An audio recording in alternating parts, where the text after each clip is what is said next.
On the eve of these talks with Iran and Pakistan, the U.S. is expanding its target list, interdicting an oil tanker from Iran's shadow fleet in the Pacific. On April 6, the Tiffany loaded 1.9 million barrels of Iranian crude oil from Karg Island and was trying to transport that oil to China before interdiction. The Treasury Department sanctioned the crude oil tanker last July. The State Department said twice in recent months the vessel had loaded Iranian oil in ship-to-ship transfers with U.S.-sanctioned Iranian-flagged tankers while conducting, quote, dark activity near Singapore.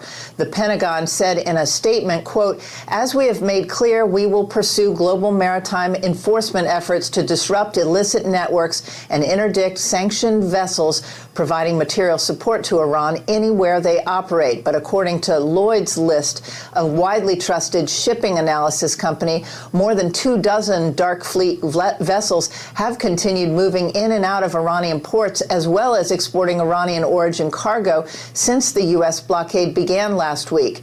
U.S. Central Command says it has turned around more than 27 ships traveling to or from Iran since the blockade began in that same time frame. On Sunday night, Marines with the 31st Expeditionary Unit seized the MV Tuska, landing on the ship after rappelling from a helicopter after a 6-hour standoff. The U.S. forces seized an Iranian-flagged cargo vessel headed for the Iranian port Bandar Abbas.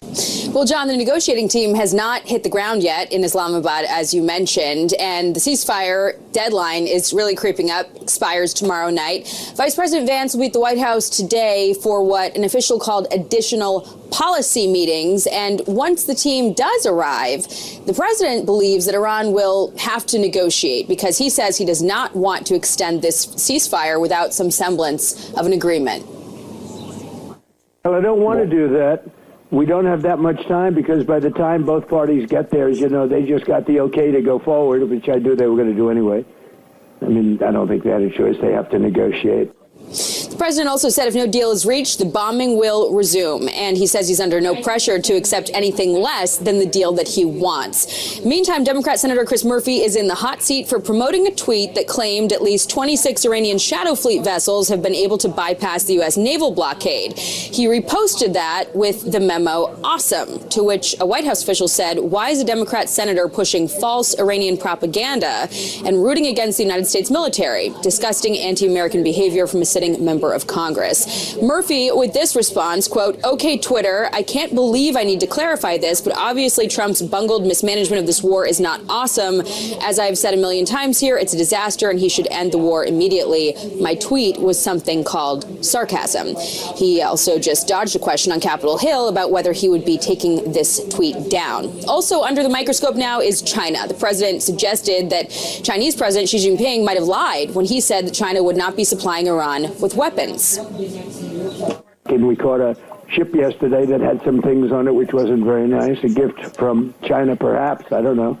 But I was a little surprised, but because I have a very good relationship, and I thought I had an understanding with President Xi, but that's all right. That's the way war goes, right?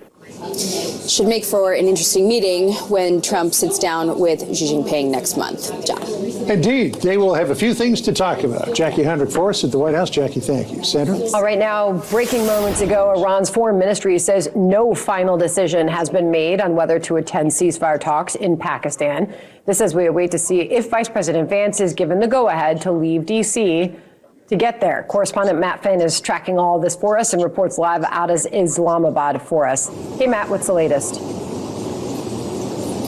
Hey, Sandra, a very fluid situation. It's 10 o'clock at night here, so people here in Islamabad may go to bed tonight without an answer on whether there will be peace talks tomorrow.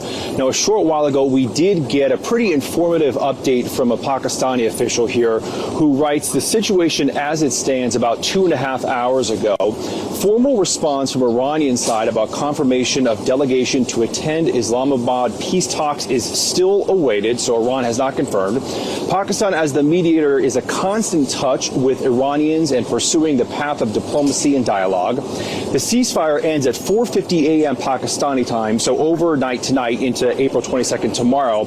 Decision from Iran to attend the talks before the end of 2 weeks ceasefire is critical, and Pakistan has made sincere efforts to convince the Iranian Iranian leadership to participate in the second round of talks, and these efforts continue. Now, on the ground, security is tightening. Earlier today here in Islamabad, I saw one of the police roadblocks where armed officers were screening every car.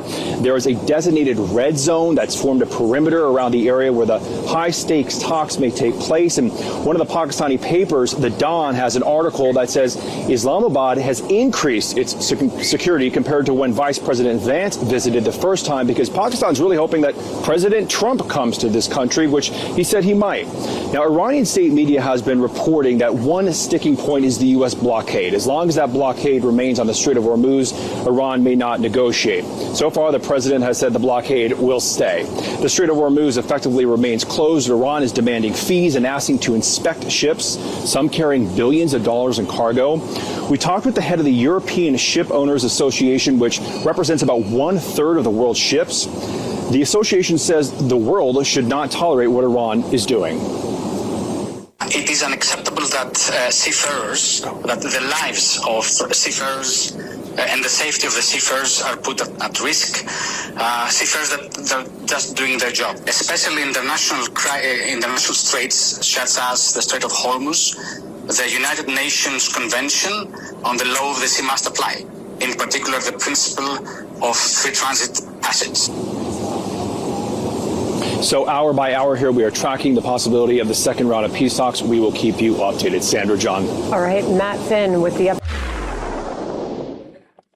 I just want to interdict myself here. I'm gonna pretend I'm one of the naval vessels that's gonna block something. I don't have any missiles, don't have anything to shoot. But hell no, President Trump should not be going to Islamabad. I think we need to put our feet down, let everybody know, no, do not go to Pakistan. Do not put yourself in this country in that position. Yes, they would be foolish to try and take you out, but they would be foolish. These people are bat poop crazy. Don't give them the opportunity to poison you, blow up your hotel. Don't go. Please don't go. The Democrats would probably help them. They'd probably disclose where you're going to be. Stay in Washington or come down here to South Florida and hang out at Mar-a-Lago. Do not go to Pakistan.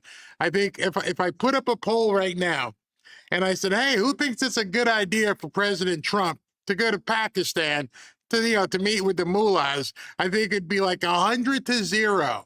No. Nope. Don't do it. F them. Give us the word. We'll turn on television. We'll get up. We'll watch the bombs. It'd be like the 4th of July. But please don't go. Please don't go to Pakistan. I know you got great security. I know you could have the jets flying around, but you'd have to shoot down drones or some idiot trying to rappel down the side of a building. Don't go. Don't do it. We can't risk it. It's not worth it. These people, unfortunately, are not worth it. You have nothing to prove, no muscle to flex. We know you're the boss. Do not go to Pakistan. All right, that being said, watching updates minute by minute, and it seems at this point, nobody, and I do mean nobody, you could flip every channel, you could look on X, nobody knows what's about to happen. As of what time is it? 3:39 today on Tuesday. J.D. Vance, Steve Witkoff, and Jared Kushner are supposedly still here. They have not left. So if they haven't left, that means the peace talks are tenuous, and we don't know what's going to happen.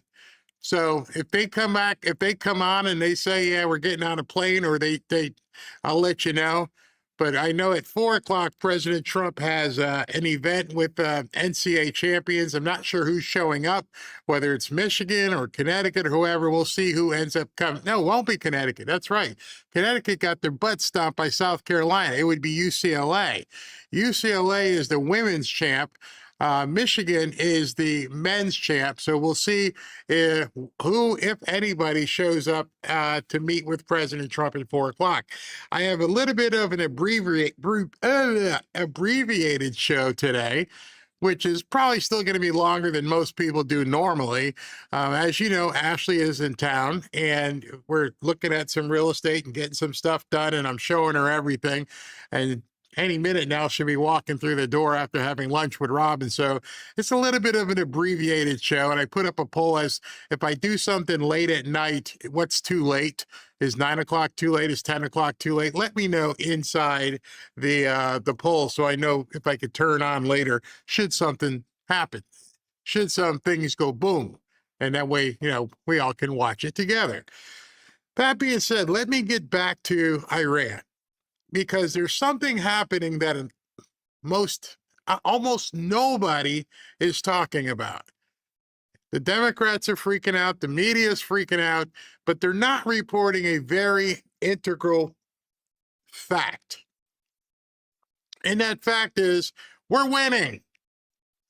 That's what they're not reporting. We're winning.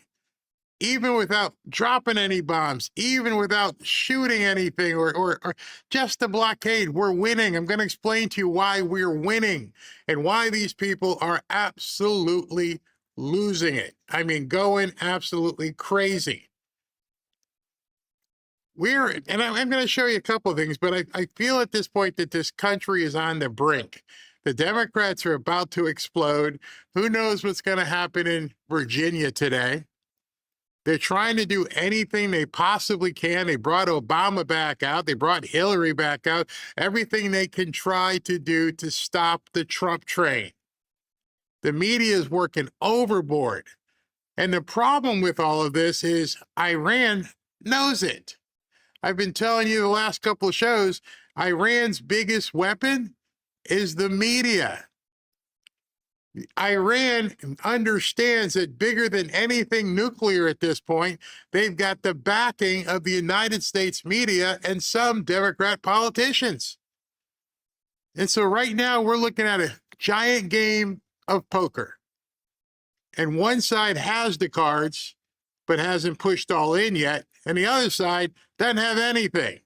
Just sitting on a 2-4 offsuit. And if you play poker, you know what that means. It means you got nothing. You're sitting at, you're looking at this giant pot of chips, and you're still sitting there for some reason, and you got a 2-4 offsuit, and the other guy's got a pair of kings, and you don't know what to do. You didn't pair up on the board. You got nothing, except for the one thing that you do have, which is almost more powerful than anything nuclear. You're allowing our media and our Democrats to beat up on our president. In fact, I'm sure by now you've heard about Chris Murphy, the senator from Connecticut, who went over to Spain and anywhere else he can mouth off and say that, things suck here. And I'm happy that, it's awesome that Iran is doing this stuff. And then he had to come out and apologize because he realized even he stepped over the line. He didn't really apologize. He just said, I was being sarcastic. I didn't really mean it. Oh, no, you meant it. You meant it. You meant to ferment that frothing mouth that the Democrats have who really want this country to lose. And it's funny because I don't think enough people on the right understand that. I don't think enough people understand you got real enemies here. Here. They most assuredly are enemies. They're not on your side. They mean you harm. They mean this country harm. And I think that's one big thing people have to realize. And in regards to Iran, I want to bring something else up to you, which I shouldn't say nobody because I don't watch every single show, but most people aren't talking about this. I don't think people understand enough what the blockade is doing. The blockade is just about as effective as dropping bombs. Dropping bombs kills people. Dropping bombs breaks bridges, breaks power plants. But what's going on right now with the blockade, it could be just as effective because Iran is losing so much money. And the money that Iran is losing might be irreparable. It might be unrecoverable. And then some people will say, well, our stock market and the oil is too expensive. Not like what's happening to them. You see, that blockade causes some serious possibility for long-term technical problems for their oil fields. Nobody wants to talk about this. If you want to go look at some stuff on YouTube, I want you to look at how does crude oil get affected when it's just sitting there. You see, the oil that's mined from the ground isn't supposed to just sit there. It's supposed to be put in a big tank and then put on a tanker and then shipped away. It's not just supposed to sit there. And so when that oil sits here, every night drive a car for a while and you see that buildup of oil inside the thing, you're like, man, that doesn't look right. You see, because crude oil can thicken, it can separate. All kinds of things start to happen. It can solidify inside of pipes. It can solidify inside of wells and equipment. That equipment that goes up and down and pumps that stuff is completely lubricated with the oil. Then you can get, depending on the weather over there, condensation, and water and gas pockets can shift unpredictably and sitting oil. So what do you mean sitting? Well, they were pumping an ungodly amount of oil, and they were shipping it all around the world. And now with the stockade, they can only pump so much more oil because they don't have anywhere to put it. If it's sitting in a giant container, and if it's sitting in a boat, there's no place for them to extract it and put it. Nobody's talking about that. Talk to some people who've been in oil. They'll tell you it's just going to sit in the giant well, the one, the above ground one. And it just sits there and sits there. The longer the blockade is, they can't move it. So if you're pumping and pumping and pumping, now you have to say, wait a second, we're going to have to back off our pumping. You should know about that because it's what Biden and other presidents did here. You have to stop the pumping because there's no place to store it. And if that cease in pumping can cause all the problems.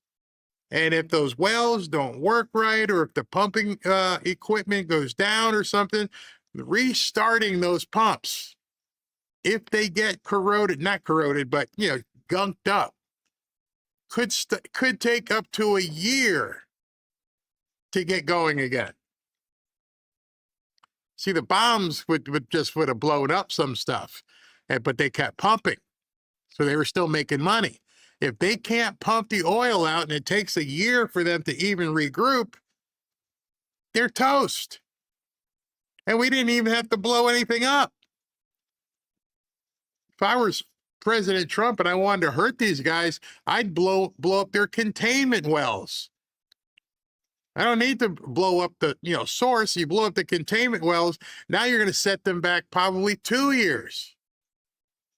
Think about that. If each well that they have, and they got a whole bunch of them, is doing 100 barrels per day, and it's probably a lot more than that, and it drops to 20 barrels a day because they got no place to put it, or it drops to 5 barrels per day, and I'm using the per pump, not the entire of their operation. But if their entire operation begins to shrink, what happens? It completely ruins them economically. They're done. Operationally, they can't function. And so right now, President Trump is sitting in Washington, D.C., understanding that the blockade is in place, which is why they're screaming about it. You got to let the blockade up before we even talk to you. We want this blockade, released. And Trump's like, no, no, you can't have the oil. I'm not blowing up your ability to get the oil. I'm stopping your ability to distribute the oil, which is just as bad, and nobody's talking about it. Nobody's explaining to the American public, what is this stockade doing? It's literally taking them by the neck and choking the hell out of them without bombing anything. Just keep squeezing until they can't breathe anymore, suffocate them. So sit there. You can sit there for months. We don't care. We'll just sit there. You can't stop us. You got no Navy. You got no Air Force. Nobody's coming to help you. And we just keep our aircrafts and destroyers over there and watch you wither away. We just watch you shrink into a non-functioning economy. It's amazing. Iran is sitting on unsellable stockpiles. I don't know if you guys have ever farmed or ever produced something that, it has the ability, I won't say to expire. Oil's not going to expire, but if you got no place to put the stuff, eventually you have to tell Fred, stop pumping. What do you mean, stop pumping? And my job is to pump oil. I got no place to put it, bro. What do you mean? Ship it. There's no ships. So it just sits there. And we're getting, to the heat, the hotter sun where, things gunk up. So you're sitting on unsellable stockpiles. It caps production, and it could ruin their entire operation if they can't move the oil. And then the financial aspect of it is just completely brutal. They're done. So as you hear what Iran actually says, I'm not talking about the Panicans, and I'm not talking about the Democrats. When you hear what their biggest concern is, what do they keep saying? They don't really even give a crap about the nuclear dust stuff right now. Oh, we'll talk about the nuclear dust stuff after. Please just open up the blockade. And Trump's like, no. Not only am I not going to open the blockade, I'm going to choke you harder. I'm going to start seizing the boats that, are floating around out there. I'm going to take this one and we're going to take that one, and nobody can do anything about it. So I don't really, everyone, I kid and say, let's watch bombs fly tonight. I don't even think he needs to do it. I think he can just keep that blockade right where it is and just watch the life get sucked out of Iran. Does that affect the people? Eventually. You can't feed anybody. Their entire economy is based upon oil. Their entire way of life is about pumping oil. And now they want to charge boats. How are you going to charge a boat? The boat can't leave. We're not firing on boats unless they don't listen. And if they don't listen, then they get dealt with. Oh, hey, stop. 6 hours we talked to that one boat. 6 hours we told that boat, stop. Nobody in the media can say we're being overly aggressive. Hey, man, can you stop your boat? You're not going anywhere. And finally, all right, that they don't want to listen. They must feel. Now you can't go. So I just wanted to take a moment and inform you of that and allow you to do some research about what happens if they can't move the oil. We haven't done anything with their infrastructure. Nothing has gotten blown up. The only thing we have stopped is their ability to distribute the oil, which means their ability to sell the oil, which means their ability to drive revenue. If they can't work, they can't eat. Does that mean? I don't know. We've been doing it for 60 years in Cuba. You see what that country looks like. That's a whole nother story for later in the week. But it works. And right now, just keep listening when you're watching the news. Don't listen to all of the opinions and crap. Listen to what Iran says. Well, Iran says you got to stop this first. They're telling you. They're giving you your biggest pain point. Here's what's even worse. By not flying planes over and bombing, there's nothing to shoot at. They can't even contend with the United States Navy. They're just sitting there. And so tell me how we're losing. And I really look and I listen and I look and I'm like, well, if they're stopping your ability to basically exist as a country just by stopping your produce from leaving the farm, you're done. And you can't even defend it. You can't do anything. You can't take one of those little rowboats out there and try to take on an aircraft carrier. You're done. So me personally, the war is already won. And that's something that people in the media aren't talking about. Yeah, we're paying a little bit higher at the gas pumps, but okay. Oil's not going crazy. Last time I checked, it was like at 89, 88. It goes up, it goes down. The more people freak out about it and say things. What's oil right now? Oil price as we speak is 91. It just shot up.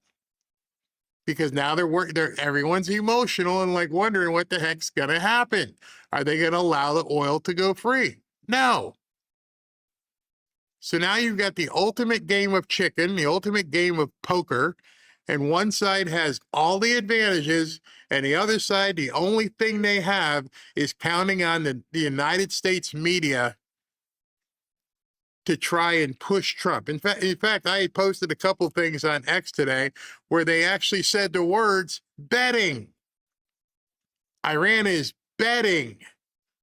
Well, what kind of position are you in as a person or as a country when all you have is, I hope they let us survive. I'm betting that the media can convince him that if we can put up bad polls, if Tucker can say stupid shit, excuse my language, I'm betting that will change his mind. That's it. You've rolled the dice. You've done everything you could to gamble with your country's future, and it ain't working. It ain't working at all. Except for the fact that there are people here who actually want to put out into the open that they think we're losing. And man, that ain't losing. Not when you call the shots. All right, before I go to a commercial here, let me check with SV. I got a bone to pick with somebody. SV, I got a bone to pick. Just want to let you know. I wonder what it is. All right, so I'll go back to this tweet later on because I want to explain what's happening. But some idiot said, hey, listen, the high cost of home ownership, blah, blah, blah, blah, blah. And I answered. And Tina, who's often in the chat, she came out and said, I live in Michigan. And Barry, you do a show when you feel like doing a show talking about the time. And you and SV should do a comedy routine and have everybody laughing. At which point I had to ask her, who's Abbott and who's Costello? And she just came back. She just came back with the thoughtful emoji. So you guys can have fun in the chat and tell me who's Abbott and who's Costello. Oh my God! I thought that was hilarious, completely hilarious. I keep hearing poker, Barry. When do we play again? Let's go. I'm all in. Come on down. I'm going down to the Hard Rock this weekend. Rumble asked me to. Yeah, they asked me to come down for an event with Rumble and the Dolphins. I found that to be like coming. It's almost like a rebirth, coming full circle. I was doing Dolphin stuff, and those two things, those two streams have now combined. So I'm going down to a Miami Dolphins event sponsored by Rumble. Fantastic. You got anything? Well, I'll be down there probably in another month or so. I usually come down a couple times a year. I got to definitely come back to play some. What you got? Poker. Well, 10 minutes ago, it's official. Iran has pulled out of tomorrow's Islamabad talks and notified the U.S. through Pakistani mediators. No new date has been set. No replacement round scheduled. When they walk away from the table and leave no door open, that's a message in itself. This was posted on Mario's account. So it looks like there may be kaboom going on soon. It might be because if they're pulling out, they're probably going to get ready to start dropping some stuff, or maybe they won't. Maybe just sweat them out. Well, earlier the ambassador was saying, for the United Nations, saying that they were still trying to talk. That if we left, the Strait of Hormuz, they would be back to talking. They don't have any of the cards. They act like they have the cards. No, right? They got nothing. I mean, if I were playing poker with them, I would be going all in every hand, and they'd be folding like a cheap tent. It's almost taking that poker analogy, and I'm watching the stock markets going down. That's what they're playing. That's their bet. They're hoping that the ancillary people sitting on the outside are screaming, fold, SV, fold. And you're like, I got a pair of kings. I'm not folding. All right. I'm not. You're Absolutely. no, it's ridiculous. And so right now, I forgot that today is the day where everyone's reading the Bible, and President Trump, I believe his segment's at 6 or 7 tonight. So, I mean, yeah, we'll probably be still working on some real estate stuff, so I may record it and do a show tonight, but we shall see. All right. Just let me know what time you go tonight. I mean, I'm available anytime, so I'm ready. All right, 9, 10, 11. So what you said, it's done. They're not going. They're not going. It's been finalized. They're not heading over. That's what it looks like, because it was also reported to the Associated Press. So a couple other outlets have confirmed it. Unless some miracle happens, it's not happening. What time is it in Iran right now? I just wonder what time it is. Is it middle of the night? Because they probably won't bomb during the day. What time is Iran? What time? It's 11. Says it's 11:31 p.m. Might be a long night ahead. If it's only 11:30 right now, oh my goodness, things could go absolutely. They better start hugging their pillows, man. Hugging your pillows tight, Sandman. Yeah, exactly. Oh, wow. All right, I'll be back with you momentarily. Let me go. Sounds good. All right, let me go ahead and read to you guys an ad we've got from one of our great sponsors here that works with us, Brightcore. I mean, you guys know I'm a firm believer in Kimchi One, but did you know that the United States life expectancy has peaked at 78 years old? That was in 2014. It's only getting worse. And global life expectancy is declining for the first time in 30 years because people are aging faster than ever before. This is due to more toxins in the air, chemicals in our soil and food, and other external factors that are new to us. What most people don't know is that we can actually fight aging on a cellular level. There's a study that came out that absolutely proves that. Scientists discovered that kimchi actually slows the aging process of human cells, helping protect them and delay aging at the cellular level. The power of nature can outweigh the power of pharmaceuticals. Don't want to take drugs if you don't absolutely have to, because if you do it with nature, it doesn't have the nasty side effects. And now you can get all the benefits of kimchi in a single simple capsule with Kimchi One. Each capsule delivers over 900 probiotic strains, plus antioxidants and enzymes that support your digestion, your metabolism, and your skin health from the inside out. As we age, we become more susceptible to microbial threats. Kimchi One is a natural antimicrobial, helping your body fight off harmful bacteria, viruses, and even toxins while boosting immunity and energy. And best of all, Kimchi One is 100% made in the United States. It's all natural, non-GMO. So support your gut, protect your cells, and feel younger every day with Kimchi One from Brightcore. And right now, if you'd like to get some, you can get an exclusive offer by clicking the link in the description below, or just use the code BARRY for 25% off your entire order. Or for an even better deal, what I'd really like you guys to do, if you'd like to talk to Kim and the people over at Brightcore, give them a call. If you give them a call and talk to them, they can help decide what's best for you, and you will get 50% off of your order and free shipping. So give them a call now at 888-418-6738. We will be right back. One man is being victimized by our own government. One man whom they fear, yet whom millions love. One man who is willing to take the poison arrows of lawfare. One man whose voice has been taken away by a corrupt judge operating in a corrupt system. One man who has been ridiculed and insulted. One man who refused to back down. One man who refused to back down. One man who refused to back down. One man who stands between us and them.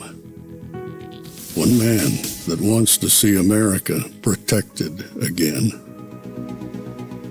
One man who wants to see America prosper again.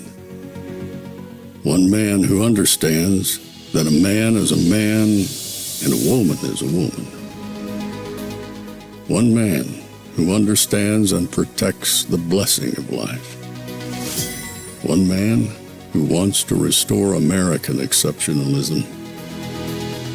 One man who once again wants to make America that shining city on a hill for all to see. A place where all the people of the world glowingly set their eyes upon. America. One man who unashamedly wants to make America great again. That one man is Donald Trump.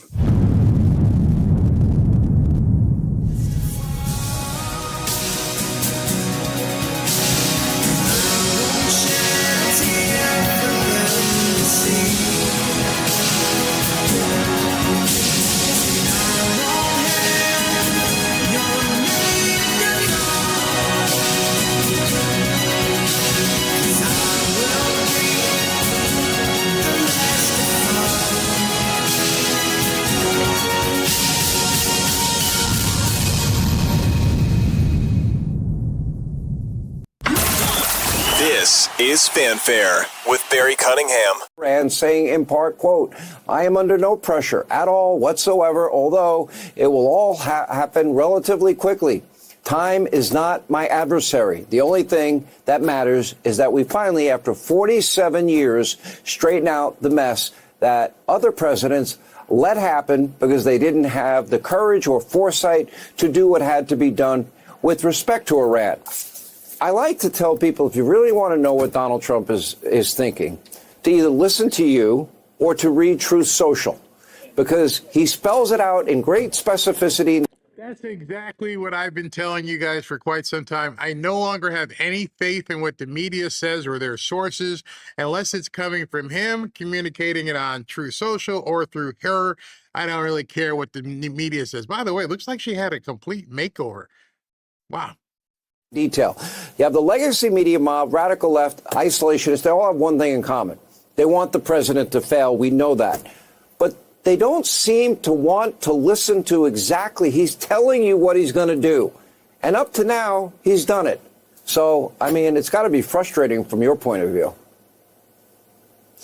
It's incredibly frustrating, Sean. And if the American people want the truth, they definitely should not pick up the New York Times or the Wall Street Journal or watch CNN, especially these days in the midst of this incredibly successful military operation against Iran. It's almost like these legacy American media outlets were rooting for the Iranian regime over the American people, over our great United States military, because they are so rooted in their opposition to President Trump, rather than seeking and reporting on the facts. The facts are the United States of America tonight have never been so close to making a truly good deal, unlike the horrific deal signed by Barack Hussein Obama, than we are right now. Why? Thanks to President Trump's brilliant negotiating tactics and thanks to the success of Operation Epic Fury, a mission that he launched after 47 years of Iran being at war with the United States of America and having presidents for 47 years who lacked the courage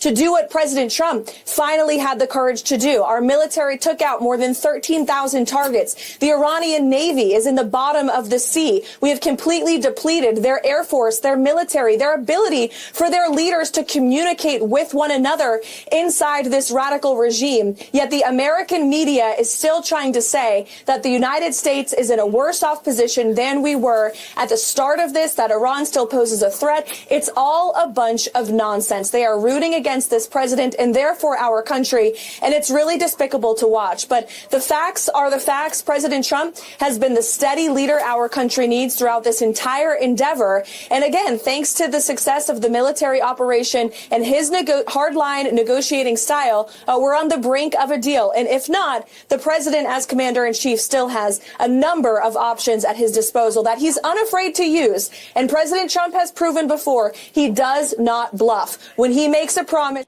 I love that she said that. I love that she brought in the gambling aspect of things, because that's what's begun to permeate in the media, that Iran, quote, is betting. Iran is hoping. They're trying to work against him, and they're basically trying to call his bluff. And I think we've seen enough to realize this guy is not somebody to be trifled with. I don't understand why they feel like they can poke the bear, other than the fact that the media is working on their behalf.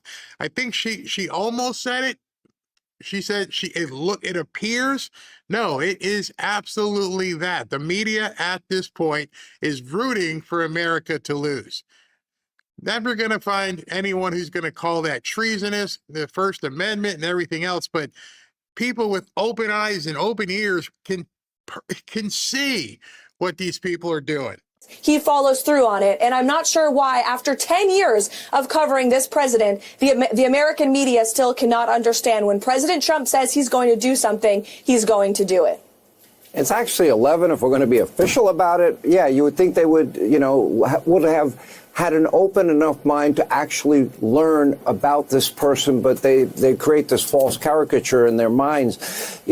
I don't think many of these people, these groups, as I described them, have thought very deeply about the world we would be handing off to our children and grandchildren if there was a nuclear armed Iran. I believe with their sick death cult ideology, they would use them eventually. The president had been adamant, steadfast, and unwavering in saying they can't have nukes. By the way, Joe Biden said it, Kamala Harris said it, Hillary Clinton, Bill Clinton said it, Barack Hussein Obama all said the same thing. And I want to just set the record. Let me stop. There is a video, I couldn't get it downloaded in time, where a woman was out there doing one of those man on the street things, and she stopped people and she was reading quotes about blowing up Iran, how we need to destroy Iran, how we need to make sure they could never have the nuclear weapon.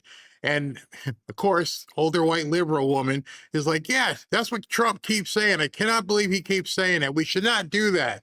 And they looked at her and she's like, well, that was from Hillary Clinton. And the lady looked shocked. And then she read another quote, and that was from Kamala Harris. The exact same thing that these people are worried about, the other people have been saying it, including Obama and Biden. Unfortunately for Iran, President Trump is actually doing something about it. Straight on this, too. He acted, they refused to act. The Obama-Biden deals were the worst ever. And in this particular case, people, tell me if I'm right or wrong, that there were people around the president that were arguing against Epic Fury. There are people in his orbit that were in the Oval Office outside the administration making their case against Midnight Hammer, Epic Fury. He listens to everyone, true or false. That's right. That's 100% right, Sean. And that's one of the best leadership qualities of President Trump. And I'm blessed to witness it every day. He wants to know the opinions of everyone in the room and even outside the room. He takes a range of advice and counsel from people, no matter their title or their expertise. And then ultimately, he is the final decision maker. What she's describing and what Sean's describing, and a lot of people don't realize it, especially the Democrats, because none of them have ever done anything, is that's what a CEO does. There's an issue that the company has to take on, an issue that the company has to do. What's my marketing director think? Okay. What about legal? Okay.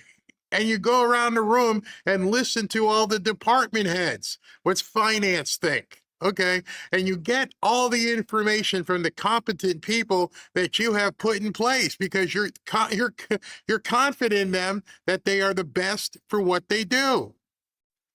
And so I want to have all this information because that helps me make a really good decision. even if somebody goes, I don't think you should do it. Okay, why? Because I've told you many times, an old boss I had said, never come to me with a problem unless it's attached with a solution. I don't like it. Why? Well, because this is this. Okay, then what would you do? That's how the conversation has to be flushed out. You just can't sit there and I wouldn't do it. Why? Because this is the problem. All right, so what would you do? And then you go around the room. But Democrats don't know this because none of them have ever done anything. None of them. Chuck Schumer's been in Congress for 50 years. Bernie Sanders been there forever, except for running around the street having rallies and protests. So if you're talking to people who have never negotiated, how can they have any clue? And what she just described is he talks to everybody. I want people to challenge me. I can't grow. I can't be better if people don't tell me, you need to do this. We need to do that. Here's what I would recommend. And I'll take it under advisement, and then you make your decision. And that's what President Trump is doing. And I love the fact that she said that because it proves he's not being authoritarian. That's the thing. When people are complaining and said, oh, there were people in the room who were pissed off, that should tell you it's a good thing.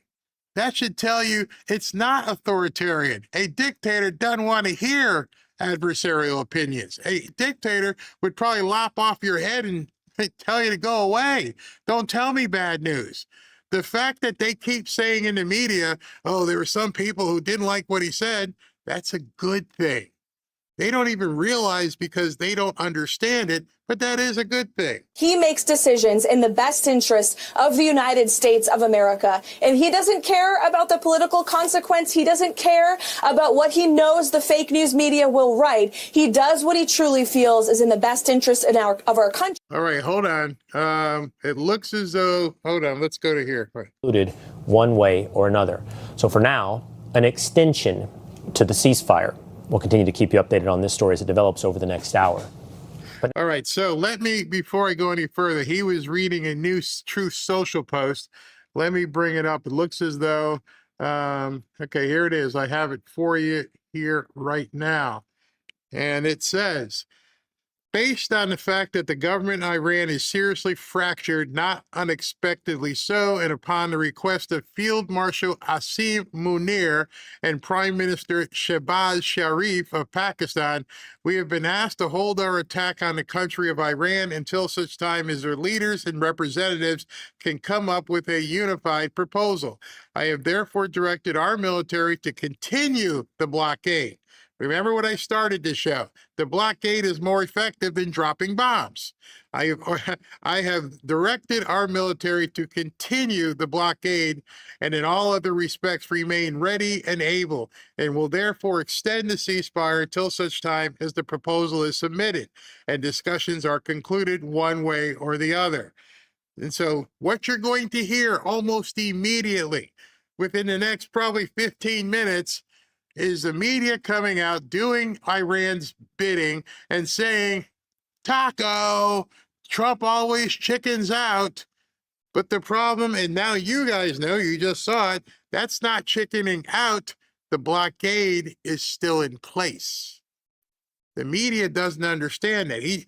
Nobody expects the president of our country to want to drop bombs, to want to kill, to want to blow up stuff. I want to reconcile. I want to have some sort of agreement. That's not chickening out. That's understanding the severity of your decision and how it could impact the world.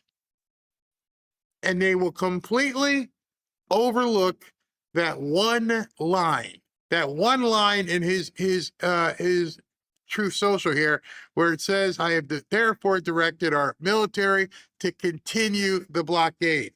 That's not chickening out. That's not taco. That's letting you know I'm still in charge. We are still going to board boats. We're still going to do whatever we need. You guys can talk. You guys can come back to me with some opinions on what you think we can do. But We're still ready, locked, and loaded. That's not chickening out. That's a man trying to give them every opportunity to avoid complete devastation. And you know for sure, if he did the opposite, the media would be just as pissed off. Oh, I can't believe he blew up bridges and killed babies and women. It's a no-win situation as far as they're concerned. They have to support Iran. President Trump just said, all right, I'll listen. As he said earlier when Sean Hannity was talking, I am in no rush. It doesn't affect me. You're the ones who are going, millions of barrels per day that can't be pumped and distributed. Let's go back to Caroline. And when it comes to Iran, of course, that is ensuring that they can never obtain a nuclear bomb, which they were very close to doing. And President Trump and his negotiating team found that the Iranian regime was pushing us around, stringing us along. They were looking forward to enriching more uranium to build these deadly weapons. And they were getting ready to attack our bases, our troops, and our allies in the region. And President Trump said, not on my watch. And that's why he ultimately made the decision to launch this successful operation several weeks ago, and why he continues every day to remain focused on the long game to ensure that Iran can never obtain a nuclear weapon. And that's what he's going to achieve here one way or another. And Caroline, last question. Can you assure the American people tonight that there will be no deal unless Donald Trump, who's been active himself in the negotiations right up to his eyeballs, that he will not personally sign off on? Sure. All right. So that's a very important question that he teed up for her. And I love the answer that she is about to give. And normally people would say, I can't assure anything. I can't guarantee what happens tomorrow. So he put her in this position. Can you assure the American people? Meaning, can you guarantee, are you absolutely positive that this is what's going to happen? Her response. False. The idea that President Trump would not be the final decision maker is a fallacy, and the idea that President Trump would strike a deal that is not in the best interest of the American people, the American taxpayer, our great military, is also laughable. He's the negotiator in chief. And to all the critics in the media, the Democrats, the panicans out there, you doubted he would win in 2016, and you were proven wrong. You doubted he would return to the Oval Office in 2024. You were proven wrong. I remember last year fighting with journalists from the podium about the president's ability to strike a deal to end the war in Gaza and bring home all the hostages. And again, they were proven wrong. I suspect this time is going to be no different, Sean. Meanwhile, last week in Nevada, Donald Trump said, quote, "The war in Iran is going along swimmingly. It's perfect."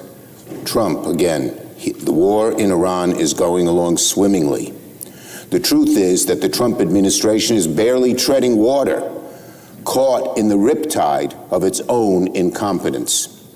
Donald Trump has become so frustrated by his inability to end his own war of choice that he warned yesterday that, quote, "lots of bombs will start going off." So if he won, you see the complete contradiction in what he's just saying. If he's not in control, then how would he be dropping more bombs? These people, we say the word treasonous, but it really is. They can't stand America. But our political division at this point is beyond the pale. I've never seen anything like it. They hate him. They hate America. And they will come out and stand in the halls of Congress and support Iran and trash our country. It's incredible. I don't know how we're going to recover from it, if we can recover from it. People who used to be somewhat moderate have turned completely crazy. Somebody is pulling the strings and telling them, you've got to go off the rails, because none of what they're doing makes any sense. Ceasefire expires tomorrow. He also repeated his threat to, quote, "knock out every single power plant and every single bridge in Iran," unquote. That would constitute a war crime. Here we go with the war crime stuff again. They're lying right in the halls of Congress, standing right there and lying and saying it constitutes a war crime. Trump has backed himself in a corner, and he knows it. 13 American service members have been killed, hundreds of others wounded. Gas is over $4 a gallon, and we won't be coming down anytime soon. Only one in four Americans think Trump's war has been worthwhile, and Trump's. Where'd you get that number, Chucky? Again, you're bringing up polls and saying stuff. It's absolutely crazy. The camera just came on inside of the room with the champions. So as soon as that comes on, we will go right to it. Approval rating has sunk to its lowest point on record. And Trump says everything is, quote, perfect, unquote. What planet is he on? It's absurd. It's an insult to the American people. And Senate Republicans have backed Trump up the entire way. 4 times now, Senate Republicans have voted against our war powers resolution, and they have surrendered one of Congress's most important responsibilities under the Constitution to Donald Trump. Senate Democrats will force a 5th vote on our war powers resolution tomorrow, and we will continue to force votes every week this catastrophe continues. So what the Democrats have at this point is that they just want to keep having theater. There is no chance you're going to get any sort of vote to try and rescind his powers. It's not going to happen. Not at all.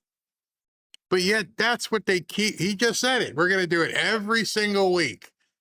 You know what that's doing? The same thing over and over means, and getting the same result means you're freaking insane. You're doing something knowing full well it means nothing. And that's what you got. That's absolutely crazy. Absolutely crazy. They brought up the camera feed. It is in here, so I'm waiting for them to come out. So this presentation is going to be with the national championships. I see 7 trophies there. Let me show that to you. There's 7 trophies. I'm going to have to expand the screen, but 7 trophies, which tells me it's more than just 2 teams. So it's going to be champions, a bunch of different champions. So as soon as that comes up, I will definitely bring that to you. Man, these Democrats are just crazy, absolutely crazy. Let me talk to you about our other sponsor for today. You guys have heard me talk about Medicare and Chapter quite a bit because it works. You know, as someone who turned 65 last year, I can confirm it. Keeping track of enrollment periods, understanding all your options, and making sure you're on the right plan takes too much time and energy. In between that, you got to deal with Medicare scams, corrupt agents, bloated insurance companies, and it's easy to make mistakes that can cost you thousands. That's why I'm happy I called Chapter when I did. Right after we started working together, I said, let me test it out. And it worked. And the more I talked about it, many of you guys did the same.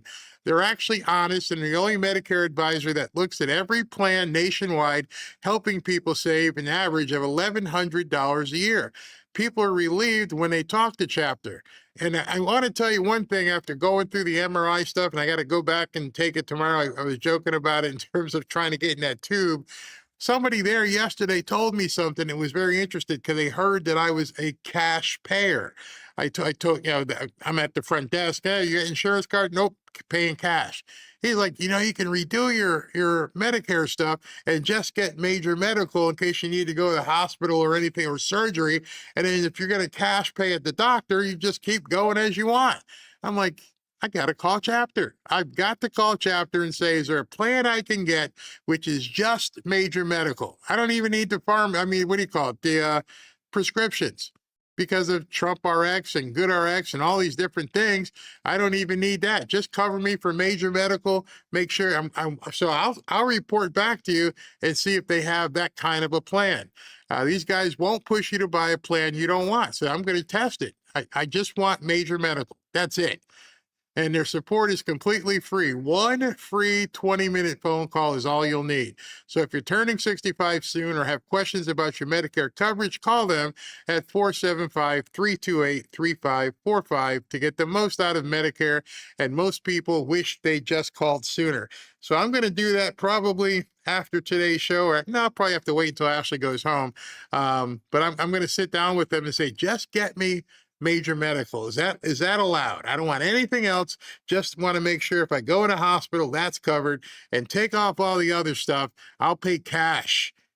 It was so much easier when you won't believe the difference between what they charge you when you use insurance and what they charge you when you say I'm a cash pay. It's amazing. Absolutely amazing. All right, so let me check in with SV and see if he's got anything before this event comes on. You got anything, man?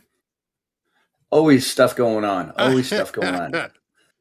I'm reading a little bit about Ilhan Omar. She apparently just ran away and refused to comment on how her net worth plummeted from 30 million down to 95,000.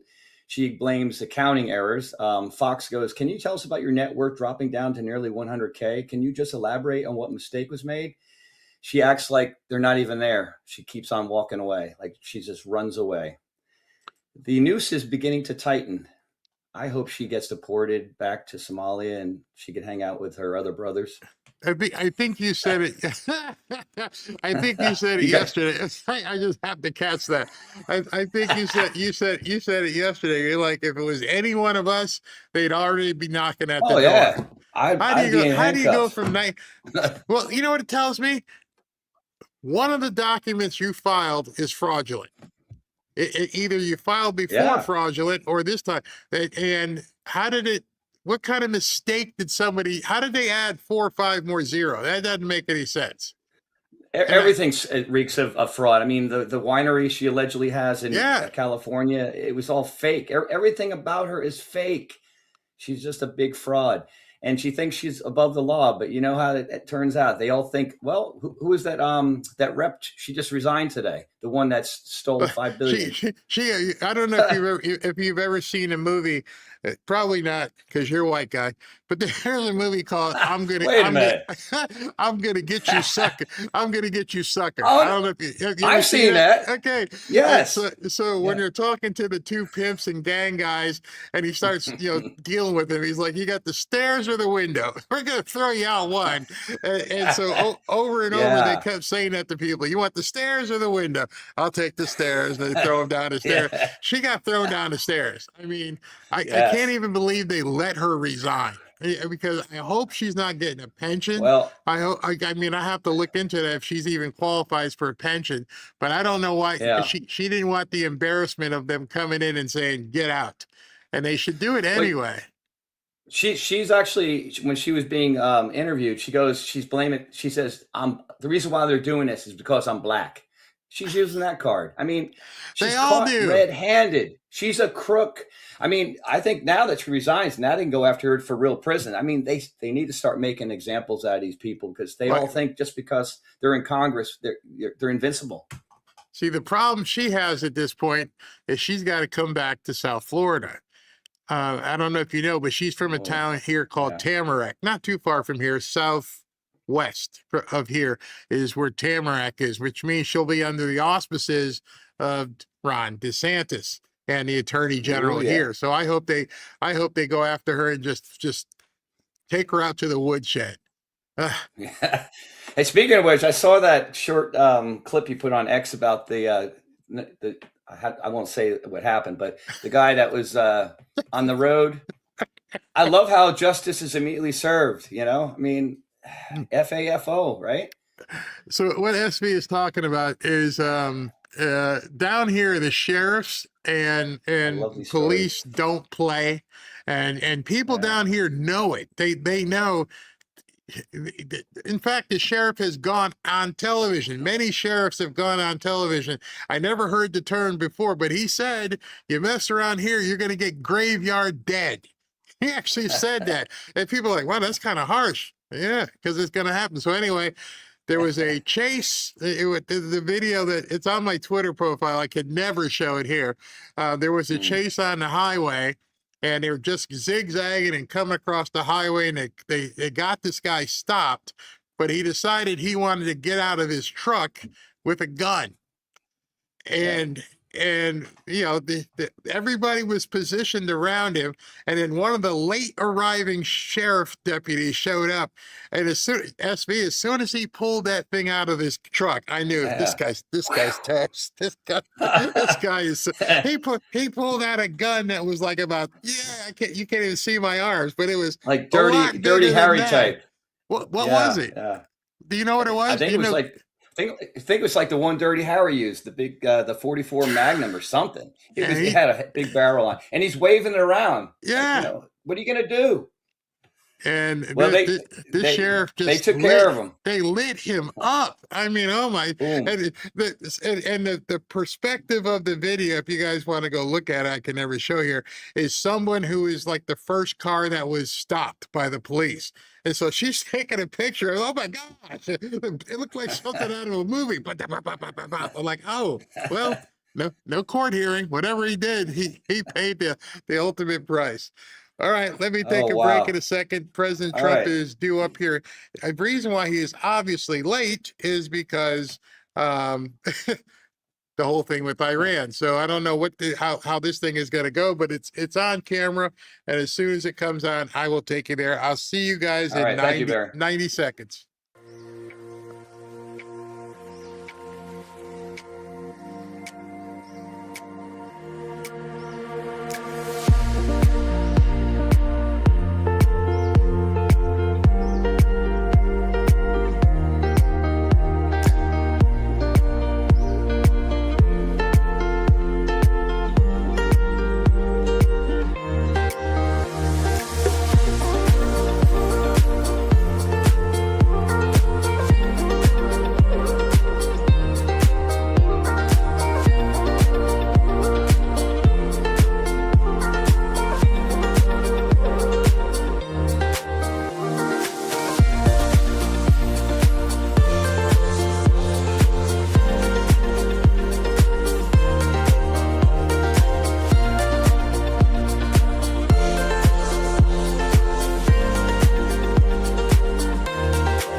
Back to Fanfare with Barry Cunningham.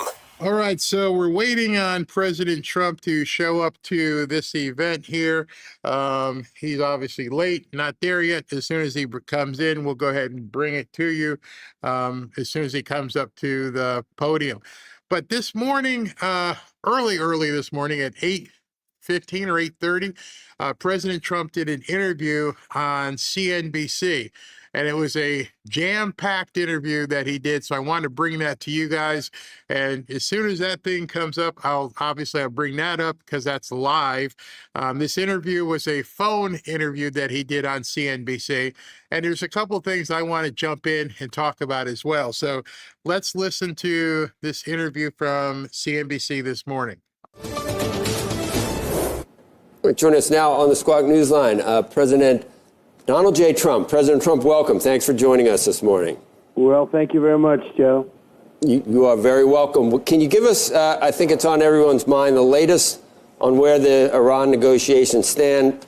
We now know Tehran has publicly confirmed that it will send representatives to the meeting with Vice President Vance. What do you expect? What are you hearing at this point, sir? Well, as I said 2 days ago when they said they won't send them, I said they'll be sending them. They have no choice but to send them. What I think is that we're going to end up with a great deal. I think they have no choice. We've taken out their Navy. We've taken out their Air Force. We've taken out their leaders, frankly, which does complicate things in one way, but these leaders are much more rational. It is regime change, no matter what you want to call it, which is not something I said I was going to do, but I've done it. Indirectly, maybe, but I've done it. And I think we're in a very strong negotiating position to do what other presidents should have done during a 47-year period. We have 47 years where these bloodthirsty people have been killing a lot of soldiers, a lot of our soldiers, and a lot of other people. They've killed 42,000 people over the last 2 months. And, you get to a point where people don't want to mention that. They don't like mentioning that. 42,000 unarmed protesters, innocent unarmed protesters, many of them hung. So we're not dealing with the nicest group of people, but we're dealing with them very successfully, and the blockade has been a tremendous success. They said 2 days ago, we will open the strait. I said, no, we're not going to open the strait until we have a final deal. No, we want to open the strait. They said, we're not opening. We totally control the strait, just so you understand, for all the fake news out there. Yeah. And, Mr. President, we've seen 100 days of the largest protests in Iran since the revolution in 1979. And I know how much you respect and admire and are concerned with the Iranian people themselves. And this is, I think, in large degree, one of the reasons you decided to embark on this whole thing, maybe among other things, but the timing was right.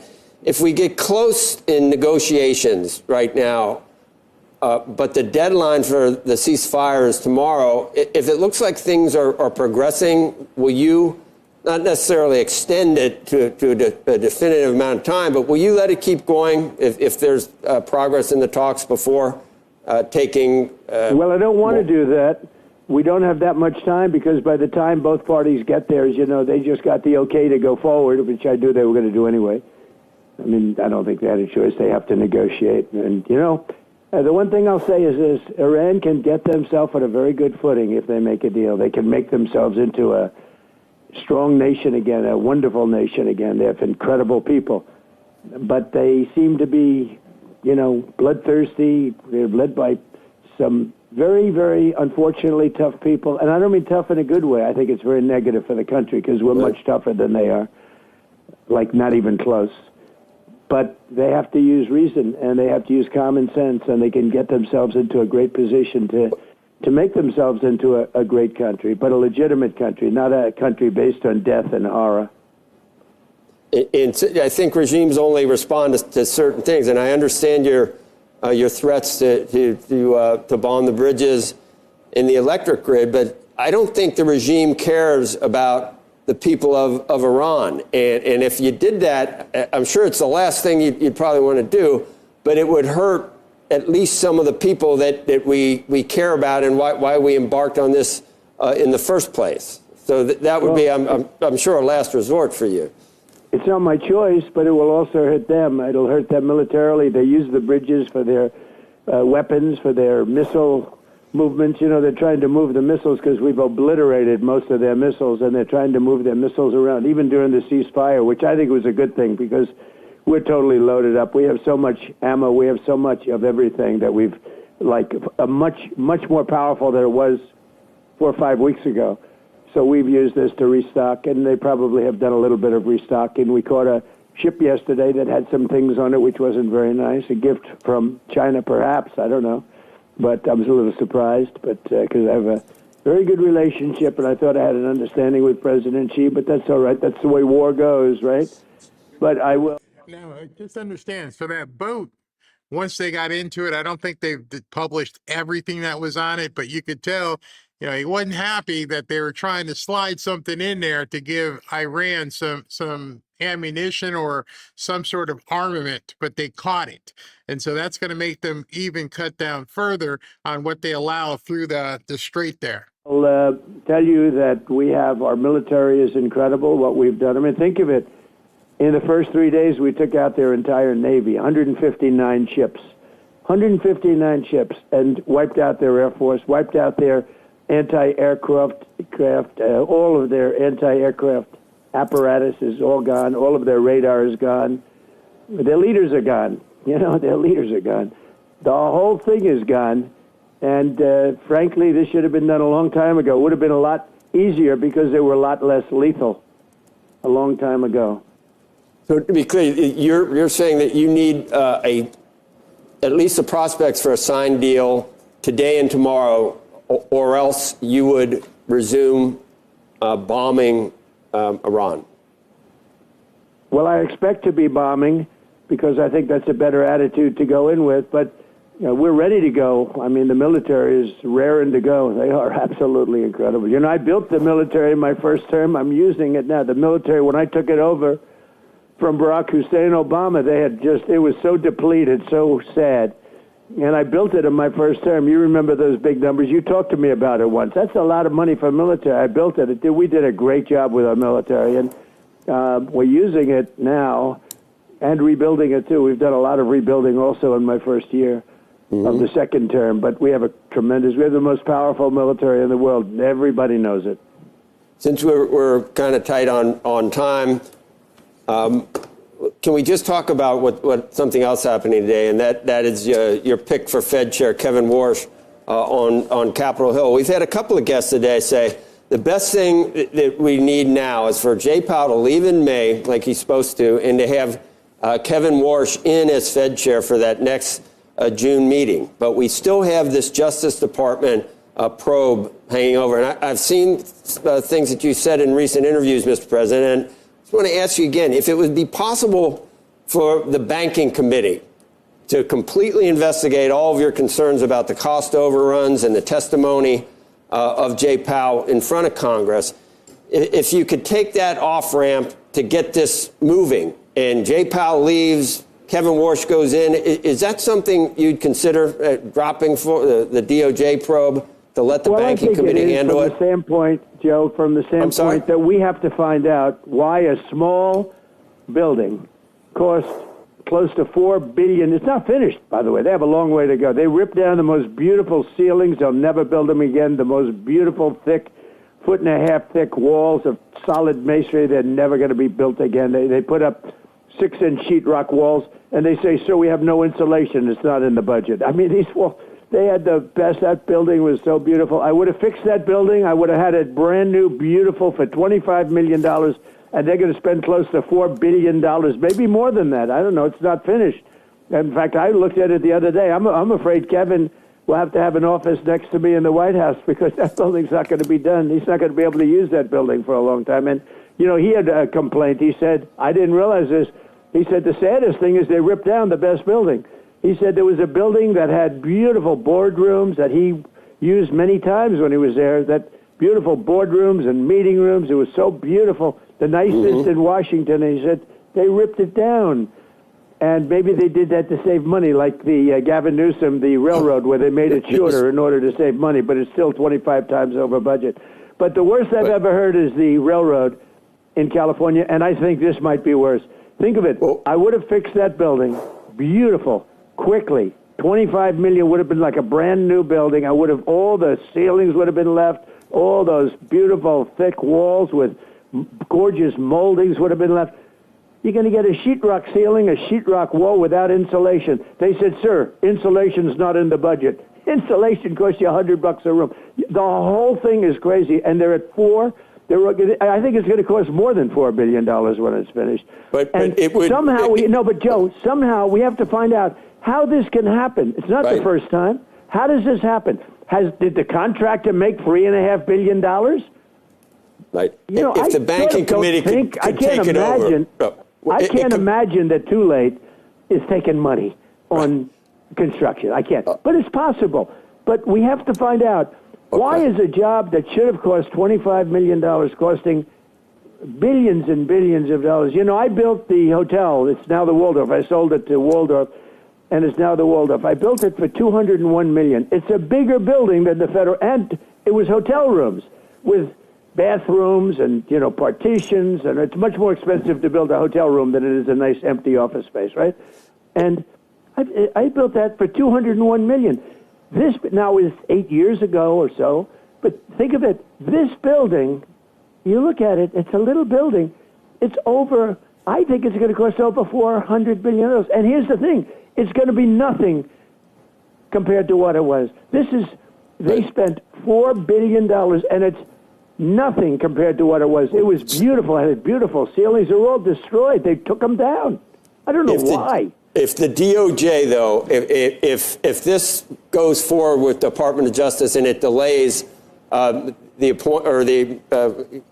confirmed, Kevin Warsh, it's kind of counterproductive for what you're trying to do in terms of changing the MO of the Fed up to this point. So I'm just trying to look for an off-ramp to get for you. Well, it is and it isn't, Joe. You have to find out why a thing like that could happen, because if you have hundreds of projects like that, very few are like this, but if you had hundreds of projects like that, you have to find out why that happens. I mean, because we obviously don't do it right, but, we have some great people in government that can do jobs. I build under budget, ahead of schedule. I'm doing a ballroom now. It's a much bigger job than that, and it's going to cost, depending on finishes, like $300 million. It's a much bigger job than that's ahead of schedule, and I have lawsuits every week from all these people, all the do-gooders that stop progress in our country. I'm going to give Becky a chance, Mr. President, to get you to... And you can have some extra time. I know my people said 20 minutes, but you can have some extra time. Thank you, sir. All right, so I just wanted to interject, because some people are like, this is old news, we've seen it. And I try to tell people all the time, you're not everybody. None of us is everybody. So I try to bring content that, a lot of people don't have cable. A lot of people aren't up at 8:30 in the morning. So as you see in the poll here, nearly 80% of the people in the chat right now have not seen this, and that's why I'm showing it. And that's why I mean, you watch television; they play the same crap over and over and over. I don't want to play it over and over. It gets one shot, one show, and that's it. But as you can see, nearly 80% of the people in the chat right now have not seen this. So that's why I'm playing it. If for you other 22% or whatever, if you've seen it, bear with it. President Trump will be coming up with a live presentation with the athletes really soon here. They're all filing in right now. So this is, like he just said, we'll give you some extra time, and he takes the extra time. That's you good. can even put Andrew on the phone. You told me Andrew would not be there, and I said I don't care. That was last week. That was last week. You could even put Andrew on. Thank you, Mr. President. Joe made a comment to me when he tried to get me on. He said, I promise I'll have Andrew Ross talking. He will not be there. That's he is that. There. And you can put him on. It's okay. I didn't say I'd have him. I said he's not in last week, but then you canceled because you were on the West Coast. Thank you, Mr. President. Well, I'll chime in a minute. There, and that's he's going to be so... In a second. Becky, but I don't mind if he's there. I like him. I respect him. He's just wrong on a lot of issues. There you go. Thank you. Go ahead. Mr. President, thank you. Let's talk a little bit about what you... Hi, sir. Let's talk a little bit about what you expect from your next Fed president. There had been a lot of expectations. You've been very clear about wanting lower rates. But with the situation in Iran right now with higher oil prices, most people tell us that that's going to have to wait. The market itself is not anticipating lower rates or any rate cuts until at least the second half of this year. There's only a 41% chance or something of that, according to the market itself. Will you be disappointed if your new Fed chair, if he gets approved, doesn't cut rates right away? I would. But let's talk about Iran first. Iran, I'm looking at your numbers now as I speak. I mean, the market's up. We're going to be at 50,000.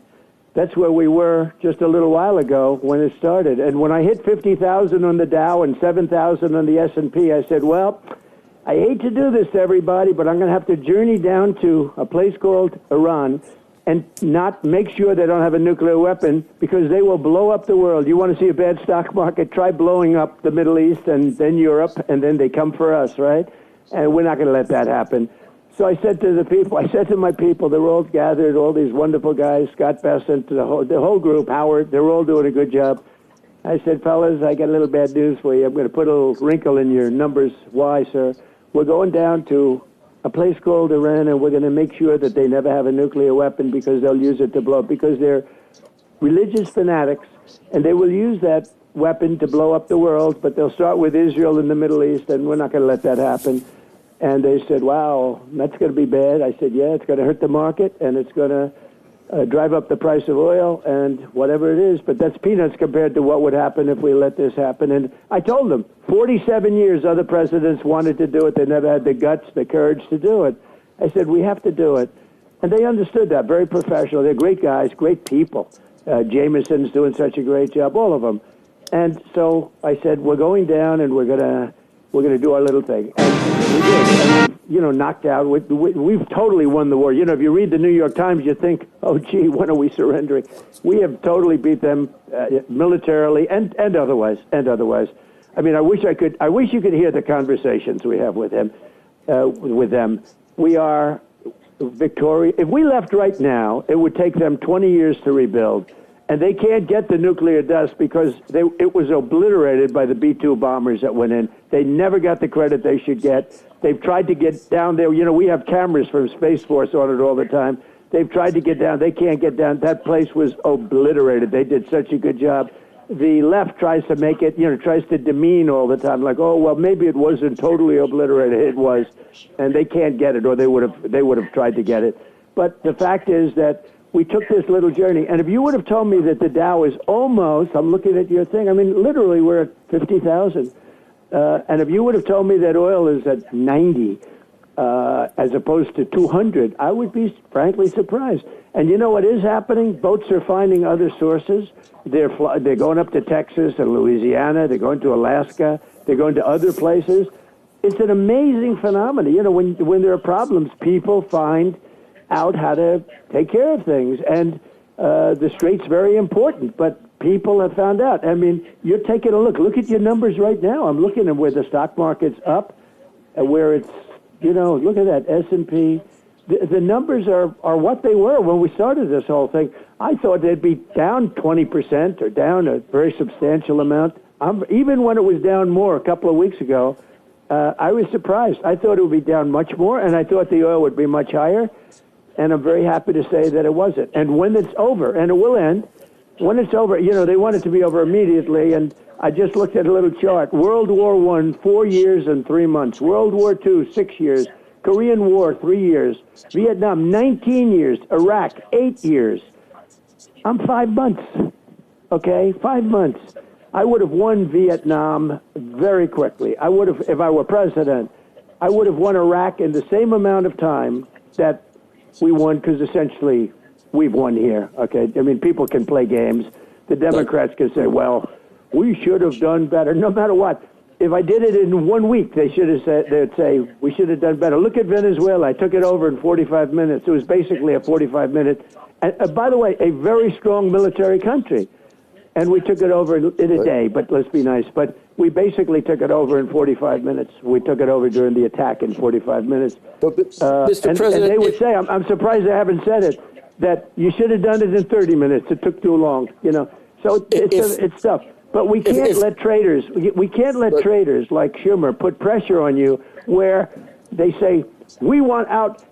Think how bad that is. I'm negotiating with these people, and they're telling us, we have to get out now, we have to get out now, we have to get now. And they were in a war for 18 years. They were in a war for, think of that, Vietnam, 19 years, Iraq, 8 years. So right.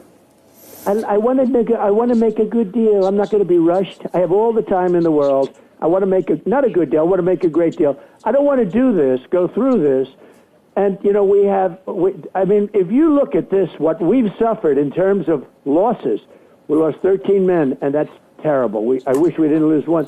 But if somebody would have said, we've done this and obliterated that country, obliterated it, and we lost 13 men, people would have said, that's not possible to have done that. It's not possible. Right. So we've done a great job, and I don't want to be rushed by people that are really treasonous as far as I'm concerned, and it's just, I watch this low IQ guy, Hakeem Jeffries. He's a totally low IQ person, and he's always ranting and raving, oh, this war is so terrible, terrible. They shouldn't be saying that when we're in the midst of a negotiation, because it does hurt us somewhat. It gives the other side some hope, and I don't want them to have hope. Mr. President, I wanted to ask you about Anthropic, if I could, for a second, because this is a company that your administration has declared a supply chain risk. And I want to understand the determination for that. There's a view by some that it's political, but more importantly, at the same time that this is happening, reportedly, the NSA and other parts of the government are using Claude, which, of course, is the large language model of Anthropic, and how you square that. Well, Anthropic is a group of very smart people, but they started telling our military how to operate, and we didn't want that. And they tend to be on the left, radical left, but we get along with them. In fact, they came to the office. They came to the White House a few days ago, and we had some very good talks with them, and I think they're shaping up. They're very smart, and I think they can be of great use. I like smart people. I like high IQ people, and they definitely have high IQs, you know? It's one of those things, and I think we'll get along with them just fine. So do you think a deal will be made so that Anthropic... Okay, so it looks like they're getting ready to bring President Trump into, yep, here he comes. Thank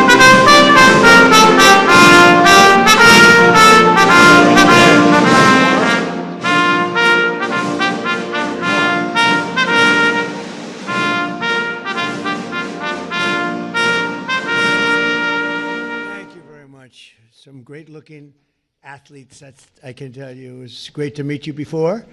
I hope you all got your medal. Did anybody not get the medal?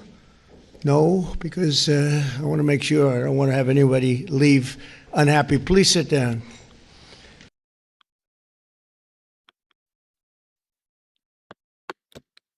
I'm not sure what that happened there, but it looks like they're having a camera issue. What the heck just happened? Well, I'll keep trying to figure out what the heck happened here. Hold on. will be allowed to be used inside the Defense Department in the future? We want the smartest people. Now, in the meantime, we replaced Anthropic with somebody else. You know who they are, and they're very, very smart people. Sam Altman, a very, very smart group. We have a lot of smart groups. We have some brilliant people. We have the most brilliant people in the world. President Xi told me that. He said Silicon Valley, he called it Silicon Valley. During a conversation, I have a great relationship with him.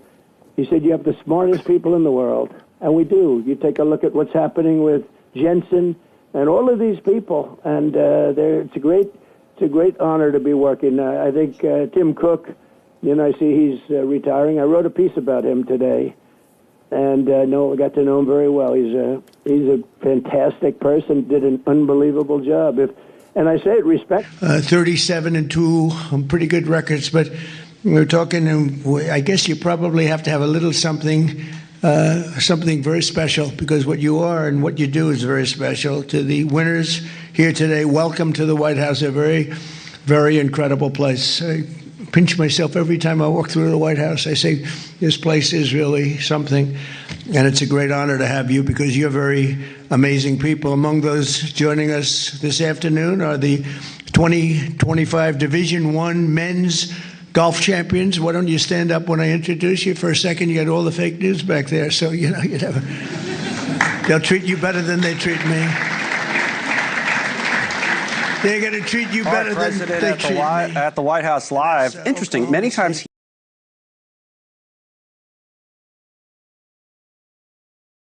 sports champions from last year. Right now, all sports, sticking to the script. So here's what we'll do.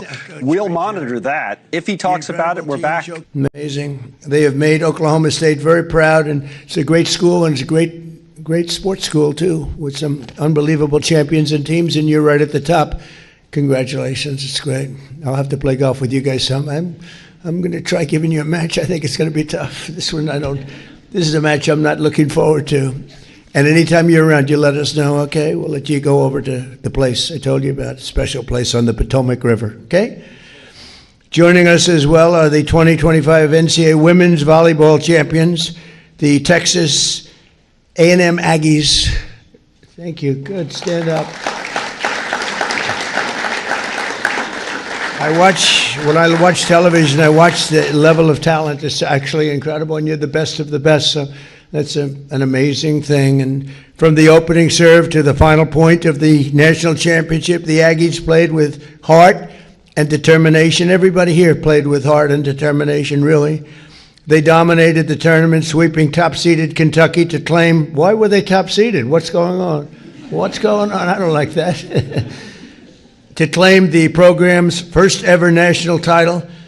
Kendall Stowers was an offensive powerhouse. Where's Kendall? Are you a powerhouse? Yes, I can tell you are indeed a real powerhouse and champion. And senior opposite hitter Logan Lednicki delivered 11 kills against Kentucky. Where's Logan? Congratulations. So how tall are you, Logan? 6'3". Wow, that's pretty good, let me tell you. But I want to congratulate what great athletes. Thank you very much. Great athletes. Please. Also in the winner's circle, we have the 2025 NCAA men's tennis champions, the Wake Forest Demon Deacons, and Arnold Palmer was a great friend of mine in a slightly different sport.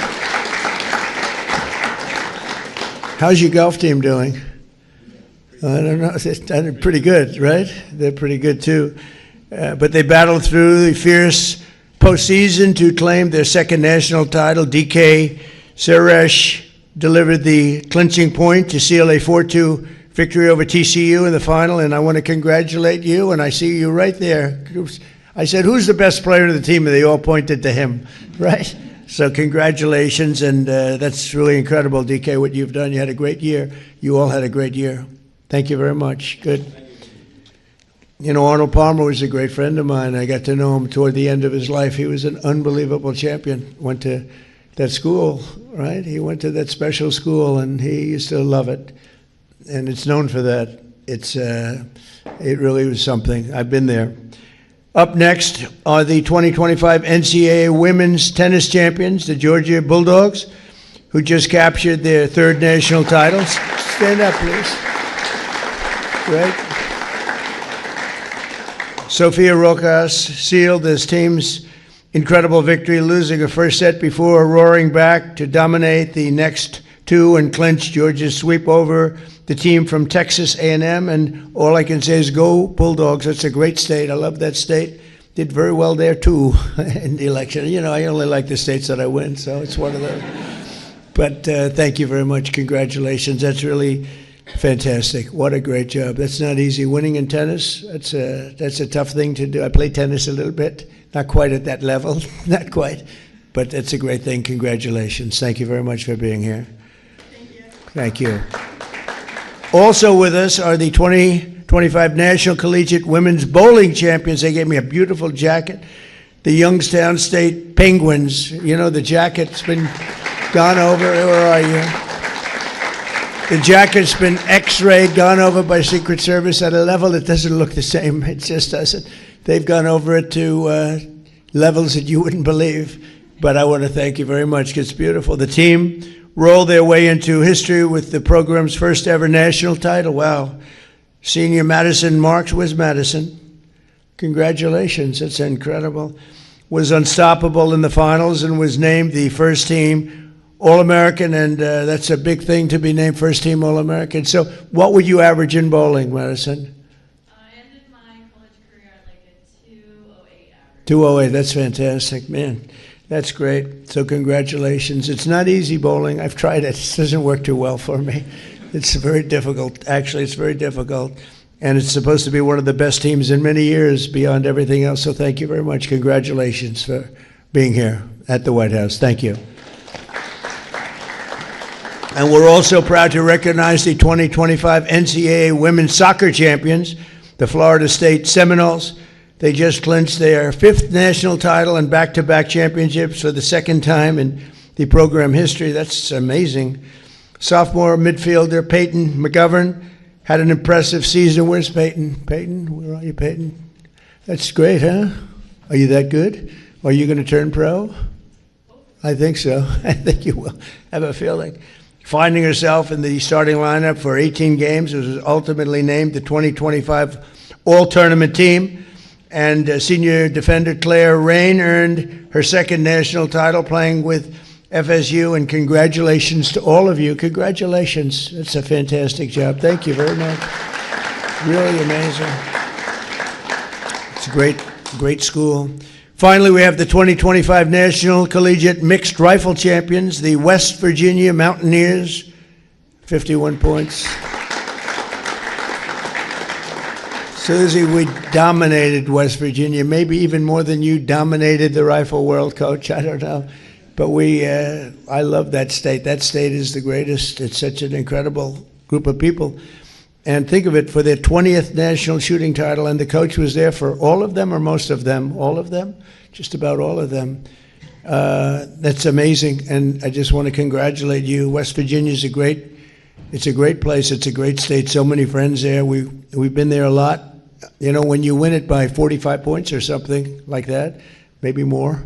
You like to sort of say, I love that state. And they like me, I guess. I can't imagine why. But for you to win, that's I know how difficult it is. So congratulations to all very much. This was the school's record as the #1 most winning program in collegiate rifle history. So you have the #1 school in rifle history. Congratulations. It's an amazing, amazing accomplishment.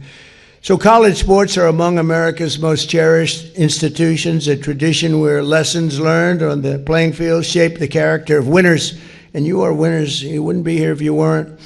The athletes here today represent the very best of that grit and determination and teamwork. That's why under my administration, we're fighting hard to save college sports. What's happening is crazy. It's crazy.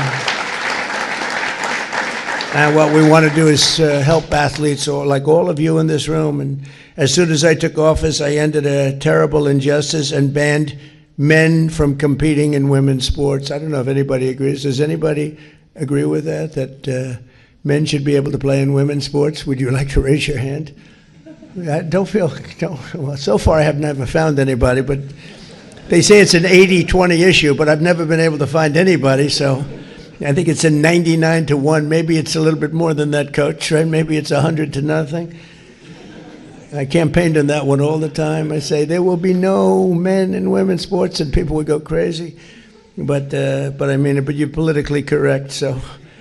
Earlier this month, I signed an executive order to implement a number of key reforms protecting programs like yours, which don't always get the top headlines, but are crucial to strengthening years and years of education and sports and the ability to compete and to win, which we need very much. We now have, thanks to a wonderful decision in the Supreme Court, we're a country that's, again, based on merit. In other words, if you're the best shooter, you're the best shooter. If you're the best golfer, you're the best golfer. And all of these things are very important to stop the pay-for-play schemes that only benefit the largest programs. We will only allow one no-penalty transfer through the transfer portal. I think most of the people here know what that means, where you had some people going to 3-4 different, it's like they became like monopoly players. And to ensure room for the new talent, we're also instituting a 5-year eligibility cap for college players, because students right out of high school should not have to compete against players that are 28 or 29 years old who decide they can make more money staying in college than they can by going into the professional leagues, which is pretty ridiculous. It's a very, very precarious position that the courts have left us in, because we had great college sports, and the person, a judge decided, who was not a person that knew much about sports, actually I think knew nothing about sports, decided that the whole thing was unconstitutional. For over 100 years they developed these programs, a lot of scholarships, a lot of great things happening, and now it's a total and complete mess. But we're going to get it fixed up, and we've got some fantastic people doing it. So we need now Congress to act to clear up the confusion created by the courts and institute permanent reforms to protect college sports at every level, and especially some sports. And frankly, you know, a lot of the emphasis is put on football, but football's now destroying the colleges economically, because they're being paid so much at the colleges, are losing so much money, it's not sustainable. So in recent weeks, the White House has convened many of the most respected sports figures and commissioners in the nation. We had all of them here, just about all of the top people, 64 of them, including Nick Saban, one of the greatest coaches ever, Randy Levine, the head of the New York Yankees, Bryson DeChambeau, a rather good golfer. What's he? Pretty good coach. He'd make your team even, right? I don't know. That's a pretty good team. He will make your team. Tim Tebow, wonderful guy. Charlie Ward, Adam Silver. This incredible group developed a strong set of recommendations, and my administration is committed to working with Congress to get them through. I signed an executive order instituting those recommendations, and it's going to clean it up a long way. It's going to take it a long way. 75% of Olympians competing for Team USA played as college athletes. If we don't straighten out this, we're not going to have much of an Olympic team, because you have so many of these sports, especially certain sports, where it's like the minor leagues, you could call it the major leagues, you could call it whatever you want, but we train unbelievable athletes to go in and win the gold medal. And without college sports, without your ability to go into college sports and compete and learn really how to play and get better, we're not going to have much of an Olympic team anymore. Many of America's greatest CEOs and entrepreneurs learned discipline, courage, and drive through playing sports in college. And I loved sports. I mean, I was so helped in my life by sports. Saving this tradition is not only a matter of fairness and sportsmanship, it's a matter of national pride and national greatness indeed. All of you have battled your way to the absolute top in sports, and now you have an administration that's fighting just as hard for you as you fight for our country, and you have fought for our country. So I want to congratulate you. You know, you're a group of real champions. I know what it is to win in sports and win in life, but to win in sports is, I always say it's a microcosm of life. The beautiful thing, you know in 2 hours or you know in a season how you are in life. Sometimes you have to go a lot of years before you can figure it out. But I have to say, you are unbelievable champions. I admire and respect all of you, and it's an honor to have you in the White House, and you'll come back. And who knows, someday you might, one of you or two of you or three of you, Susie, what do you think, might come back as me. You don't want that. I don't think you want that. It's not worth it. But it's an honor to have you here, and congratulations. And here we have some beautiful trophies, as you see. And we're going to be giving things out, and we're going to be seeing maybe some of you later. You're going to hang around and enjoy the White House for a little bit. And thank you very much for being here. Appreciate it. Thank you very much, everybody.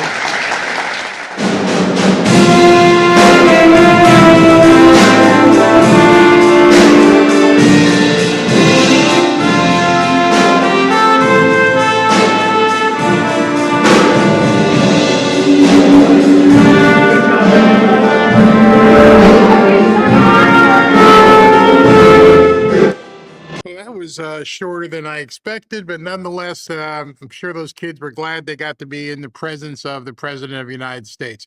All right, so before I wrap, let me finish up the interview that President Trump did with CNBC this morning. But if Steve Jobs had lived and ran the company, it might have done good, but it wouldn't have done, I think, nearly as good as the job Tim has done. And I got to work with Tim, so I really know it. I know what I'm talking about. He's a very unusual guy. He gets things done.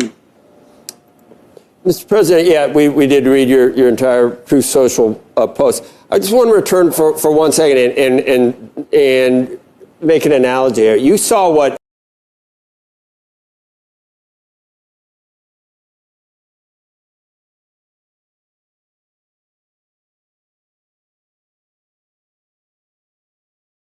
It jumped ahead like 15 minutes. That's very weird. Let me see if there was an issue with the actual video. I can tell if it jumps again, but it should be fine. Nope, there's a problem with the video. All right, sorry about that. I wanted to show you the whole thing. Some of you guys didn't want to see it, but for some reason, the last 15 minutes just went kaput. So maybe one other thing I can do, because I know a lot of you have not seen it. 1 second. Give me a second.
back to Fanfare with Barry Cunningham.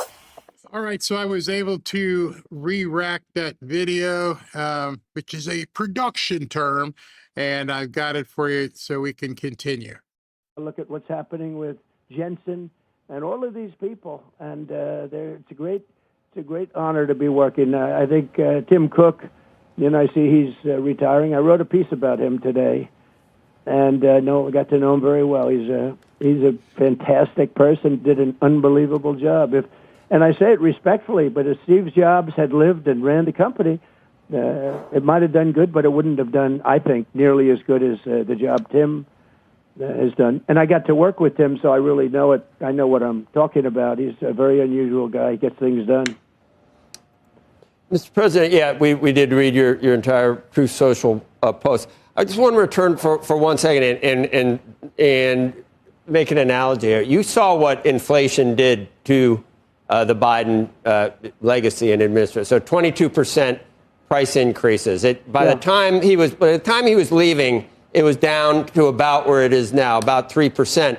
But not a single. It was down to 5%. It wasn't down. Well, to 3%. Or 3, but not a single person. And the reason person. it was down was because I had won the election, and it started falling after I won the election, and I started getting prices down from right after November 5th. If you needed to. Breaking news into the Fanfare news feed. Now, I don't know if this is true. I hate being one of those people. I hope it's not true. But this is big, absolutely huge. It's breaking. Reports suggest the White House has informed DNI Tulsi Gabbard that she has until the midterms to resign. Gabbard was reportedly excluded from the Situation Room meeting where Trump approved Operation Epic Fury. Now the Director of National Intelligence is reportedly being shown the door. And it says the source of this is a website called Official Intel, which I have no idea who runs this account. I can't believe people would post that without hearing it specifically from President Trump. So I'm telling you, be a little bit careful with this because I don't know who this is. I don't know why Mario would even quote somebody called an anonymous account called Rerum Novarum, and this is who they're quoting as the source for this. Be very careful. I don't know why Mario would post that. Lately, his stuff has been acting really, really odd in terms of some of the stuff he's been saying. So take it with a grain of salt right now. And now everybody's spreading it. It's all over the place. And I don't see one, I don't see one reputable source. None. I don't see any reputable source whatsoever. Tulsi Gabbard posted this. Now, this is what she posted, I guess, yesterday. And this came directly from her account. Many thanks to President Trump for bringing common sense action to the issue of psychedelics. She's talking about the RFK Jr. stuff. And she just basically thanks him for that. But I don't see, SV, you can keep checking, but I don't know. Haven't seen anything on the news, anything from a verifiable source. So let's hold on to that. Hey, everybody, I've got a great interview for you today.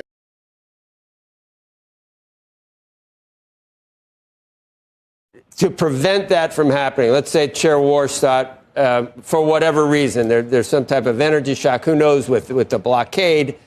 Let's say that things got too hot.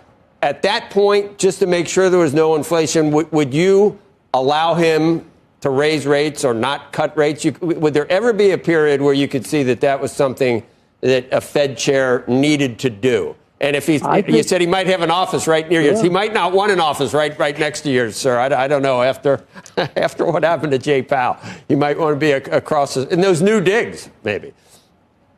Maybe I'd like him next to me. Actually, it's not a bad idea. Maybe Jay Powell did us a big service in retrospect. I call him too late. He's just too late. He's always too late, except when it came to before the election, but that didn't quite work out well for him. So the answer is I want Kevin. I think Kevin's great. He's central casting in a true sense. Okay, I think he's going to do a great job. Yeah, if there's time for, I've been in favor of interest rate rises to stop inflation. I think it sort of is effective. But there's one thing, and nobody ever talks about it but me, unfortunately, so I'm sure it's not correct, but I think it is. We should have the lowest interest rate in the world. When I was a young guy growing up, we always had the lowest interest rate worldwide. We always did. And then 15 years ago, 20 years ago, it started where Switzerland and other people had lower rates than us. And I just had a thing with, if you take a look at some of the, let's call them like elite countries. They're only elite because we allow them to walk away with $30 billion and $40 billion a year, but I don't do that so much anymore. I sort of put a clamp on that with the tariffs and charges that we charge them, because they were elite because they're making billions and billions of dollars from the United States, larger, and other reasons, and they run a good operation. But it's easier to run it good when you make that much money, where we have these massive deficits with, you take a look at some of the countries, but Switzerland is one. They talk, oh, yes, we are a small and brilliant. Well, they're brilliant because they pay us almost nothing. Now they pay a little bit. They should pay much more. We'll get that up a little bit. But if you take a look at Denmark, you take a look at all these countries, you think of them so good. They pay such a low interest rate. Well, if we charge them, and what happened with me is I charged some of them, and they squawked like you wouldn't believe it. They called, and we are a small country. All of a sudden, I realized they're not elite. We're elite. We're being sucked dry. And we can't do that. And you'll see that. We had a little setback with the Supreme Court. They said I can charge tariffs, but I have to do it a different way. And because of what they did, we have to pay back $160 billion. All they had to do is add one sentence, just one sentence. And that's, you don't have to pay anything taken in thus far back. But because they didn't add, and by the way, it was a close call, too. There were justices that were powerful that I was right on the tariffs.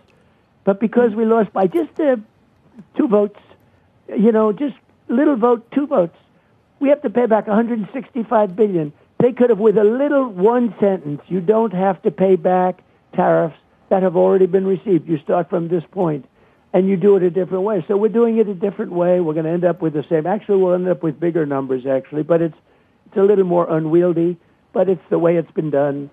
But it's so sad Mr. President, that the Supreme Court didn't want to save our country with one sentence, $165 billion. And we're giving a lot of that money back to people that hate our country. So I'm not happy with the Supreme Court, I'll be honest with you, okay? Mr. President, on that topic, there's a whole number of very large companies, including Apple and Amazon and others, that have not sought reimbursements yet for the tariffs, meaning they haven't tried to collect refunds. And from what I understand, part of the reason that they have waited is because there is a worry about, frankly, offending you. Would you find it offensive for them to try to collect a refund? I think it's brilliant if they don't do that. I actually think if they don't do that, they got to know me very well. I'm very honored by what you just said. If they don't do that, I'll remember them. I will tell you that, because I'm looking to make this country strong. Supreme Court could have helped us. Now they have birthright citizenship. They'll probably rule against us. No country in the world has it. It's horrible for our country. And I just see it, I see some of these Republicans that are nominated by me asking real bad questions, and looks like maybe we're going to lose that one too. Look what happened with NIL. They destroyed college sports, the court system, destroyed. So hard to put that one back, Humpty Dumpty, so hard to put that one back together. We had 150 years of rulings and everything else, and they had such a great system. It was a scholarship system. You get free college if you're a good athlete. You get this, you get that.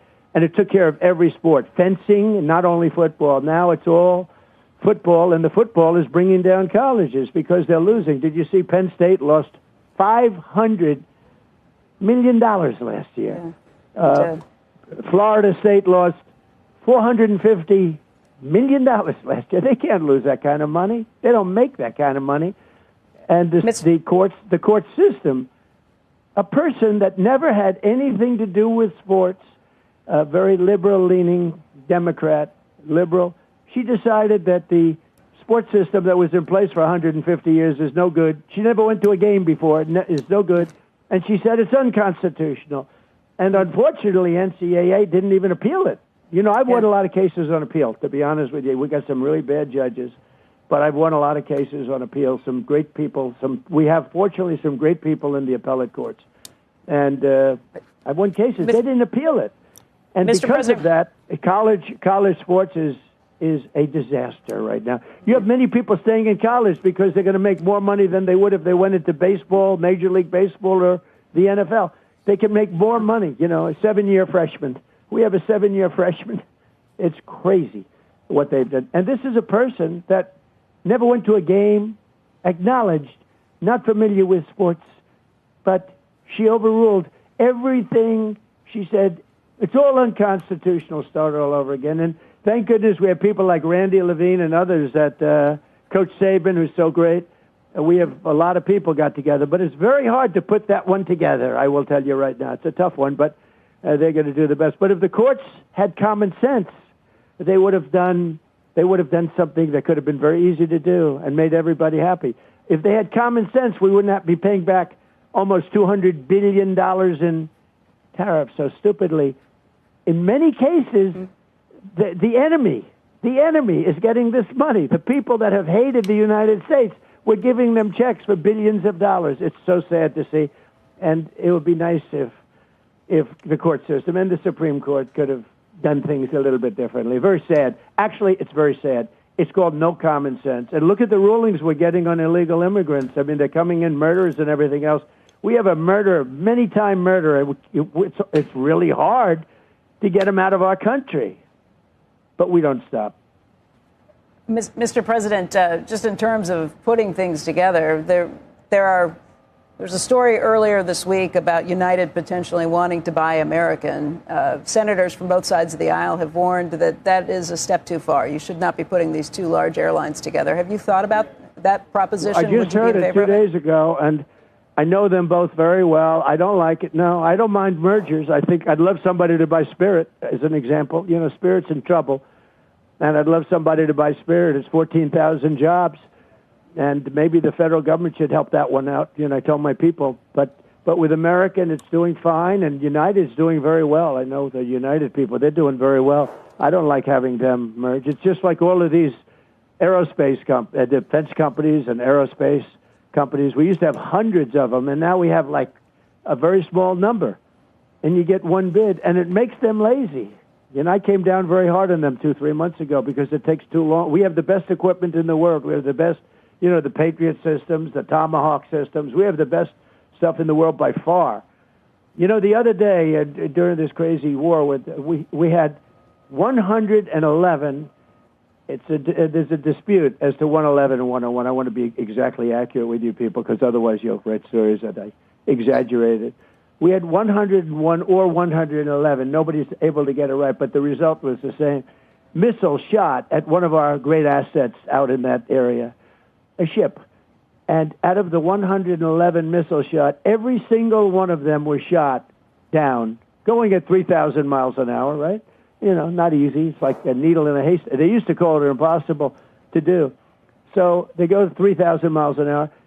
Every single one of them was shot down, mostly by Patriots, but every one of them was shot down. Think of it, 111 missiles coming at you, and every one of those missiles is now lying at the bottom of the sea, like the Navy, like the Iran's Navy is lying at the bottom of the sea. It's amazing, but we got to make it faster. So I have a push. Raytheon took billions of dollars, I don't even want to tell you how many because I'm embarrassed, for stock buybacks instead of buying plants. So I made it illegal for them to do that. No defense company. They have to build new plants. So we have plants. Raytheon now is building 5. They're all building. Lockheed's building 3 or 4. They're all building plants because we need speed. We don't want, you order a Patriot and they say, we'll have it to you, sir, in 3.5 years. We want it in a week. And that's where we are now. They're building plants all over the country. And they're going to do well for doing it. We appreciate all your time. If you have time, I want to ask you one more question. Go ahead. And, we have allies now in the Middle East. Maybe some are, we can maybe count on more than allies in other parts of the world. That's true. They're much better allies than NATO, yeah. That I can tell you. The UAE asking the U.S. for some type of financial lifeline. I don't know if it's a solvency problem. It's more of a liquidity problem. And I know we did, Secretary Bessent did something with Argentina that worked out. Is there some type of swap possible, currency swap with the UAE to help if they need it? And do you think there would be backlash because it's such a or perceived to be such a wealthy country? Is that under consideration? It is, but it's been a good country. It's been a good ally of ours. And, you know, these are unusual times. They were more than anybody else. I mean, it was shocking because we thought that they'd shoot missiles at Israel, but not every other country in the area. And, you know, UAE got hit with 1,400 missiles. Now, fortunately, they had the Patriots and they had a great defense, and they were able to shoot down most of them. But they did get hit hard. They were hit the hardest of the group, actually. And they're really led by incredible people. And, yeah, I mean, I'm surprised because they are really rich. You know, they invested a year ago. I went there, and I got them to invest $1 trillion in the United States. They're building a tremendous plant in a great state called Oklahoma, aluminum plant, smelting plant, beautiful, incredible, it'll be the best anywhere in the world. You know, they're very good for this country. So, yeah, if I could help them, I would. I mean, we're helping them much more with what we're doing with the war because, you know, the bully of the Middle East was Iran. Iran was a bully and bullied all of these countries around, and they threatened them all the time. And they threatened about the Hormuz Strait. They threatened, sometimes some people call it the Strait of Hormuz, which is actually a more beautiful wording. But they threatened them all the time, so we're really doing a big job there. Those 5 countries have been great, and Israel's been great. Israel's been a great partner for us. It's like they say, we're the big brother, they're the small brother, but the small brother's been very helpful to us. You know, they've displayed great courage. If UAE had a problem, I find it hard to believe, but if they had a problem, we would be there for them. Yeah, are the Saudis impatient now, or do they are they on the other side? Where they? Well, he's another great guy. You know, he gave me the famous line that I use a little bit. He said, "A year and a half ago, sir, you were a dead country. Now you're the hottest country anywhere in the world." He said that to me, and it's true. We were a dead country. We had a guy that wasn't respected. We had a country that was laughed at. He couldn't walk up a flight of stairs. Forget about down. He couldn't walk up a flight. But he was falling all over the place. I have to be careful because if I do trip or fall, it's got to be the biggest. That's why when I get out of those planes, I walk nice and slowly. I'm not looking to set any speed records. But we had an embarrassing country. We had a country that was going to fail. If this country would have failed if I didn't win this election, I'll tell you, I've had many people tell me that. Many people that aren't necessarily of the Republican persuasion or MAGA. But we've had many people say it, that this country would have failed if I didn't win this election. You people wouldn't be looking at the numbers you're looking at right now. So the Saudis are not, are they taking it economically on the chin to the point where they want you to end this, or are they saying finish the job? I think they're doing great. I spoke to him yesterday. He wasn't asking for anything. He wants to, they're fighting. You know, they're helping us. They're helping us on the Strait. They're helping us all over. The ones that aren't helping are NATO. You know, NATO said to me, no, we'll send somebody as soon as it's over. I said, that's not really, you know, we don't need them. We'll never need them, actually. They'll need us. They need us desperately because they're a paper tiger. But I've said that. By the way, I've said that for a long time. Before I was in politics, I used to say it. I was not in politics, but I sort of enjoyed it, and I liked watching things. And I always said they were a paper tiger. And well, Europe, Europe has to straighten themselves out. Between energy and immigration, they have to straighten themselves out, or they're not going to have a Europe anymore. Yeah, we could talk NATO, but I know you've obviously got a lot to do. We will be watching for any Truth Social posts about the negotiations, whether you hear what's happening. But thanks for all your time this morning, Mr. President. We greatly appreciate it. Well, thank you. And Becky, thank you. And Andrew, I'm glad you were on the phone. I'm really glad. Even though Joe totally misrepresented, I don't mind that at all. Okay? He's kind of... All right, so before we go, because I got to get ready to go and do some real estate stuff with Ashley, SV had texted me a really, really funny video. He was talking about how the walls seem to be closing in on Ilhan Omar, and well, it's self-explanatory. Check this out. Congresswoman Omar, the last time I spoke to you, You said that I was stupid for asking you about your financial disclosure, but there's some discrepancies on there. Would you like to explain that? How did you make such a big mistake on it? Absolutely, you're stupid for asking me anything. I am? Yes. Well, what about the American people who are wondering how you made such a big I have mistake? explained to the American people. What's the explanation? I have given them the explanation. Do you want to tell our viewers? Because they're. I don't want to tell you jack shit. Oh. How about that? Okay. Okay. Have a good day. Thank you, Congresswoman. Oh, I love how she gave it a look like, I gotcha. I got you on film, you ignorant little, you know what? Wow. I don't want to tell you jack poop. And she, I forget the girl's name, but we were right next to her when we were in Washington. Her booth was right next to us. And she is known for chasing this woman down, chasing Ilhan Omar down. That was great.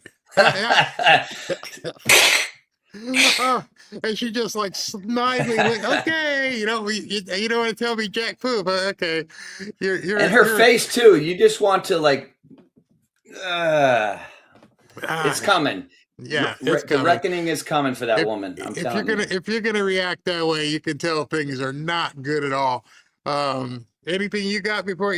I don't know what's been going on with Mario lately. I mean, usually his stuff was good, but I just weird, very weird. He just wants to put stuff out there.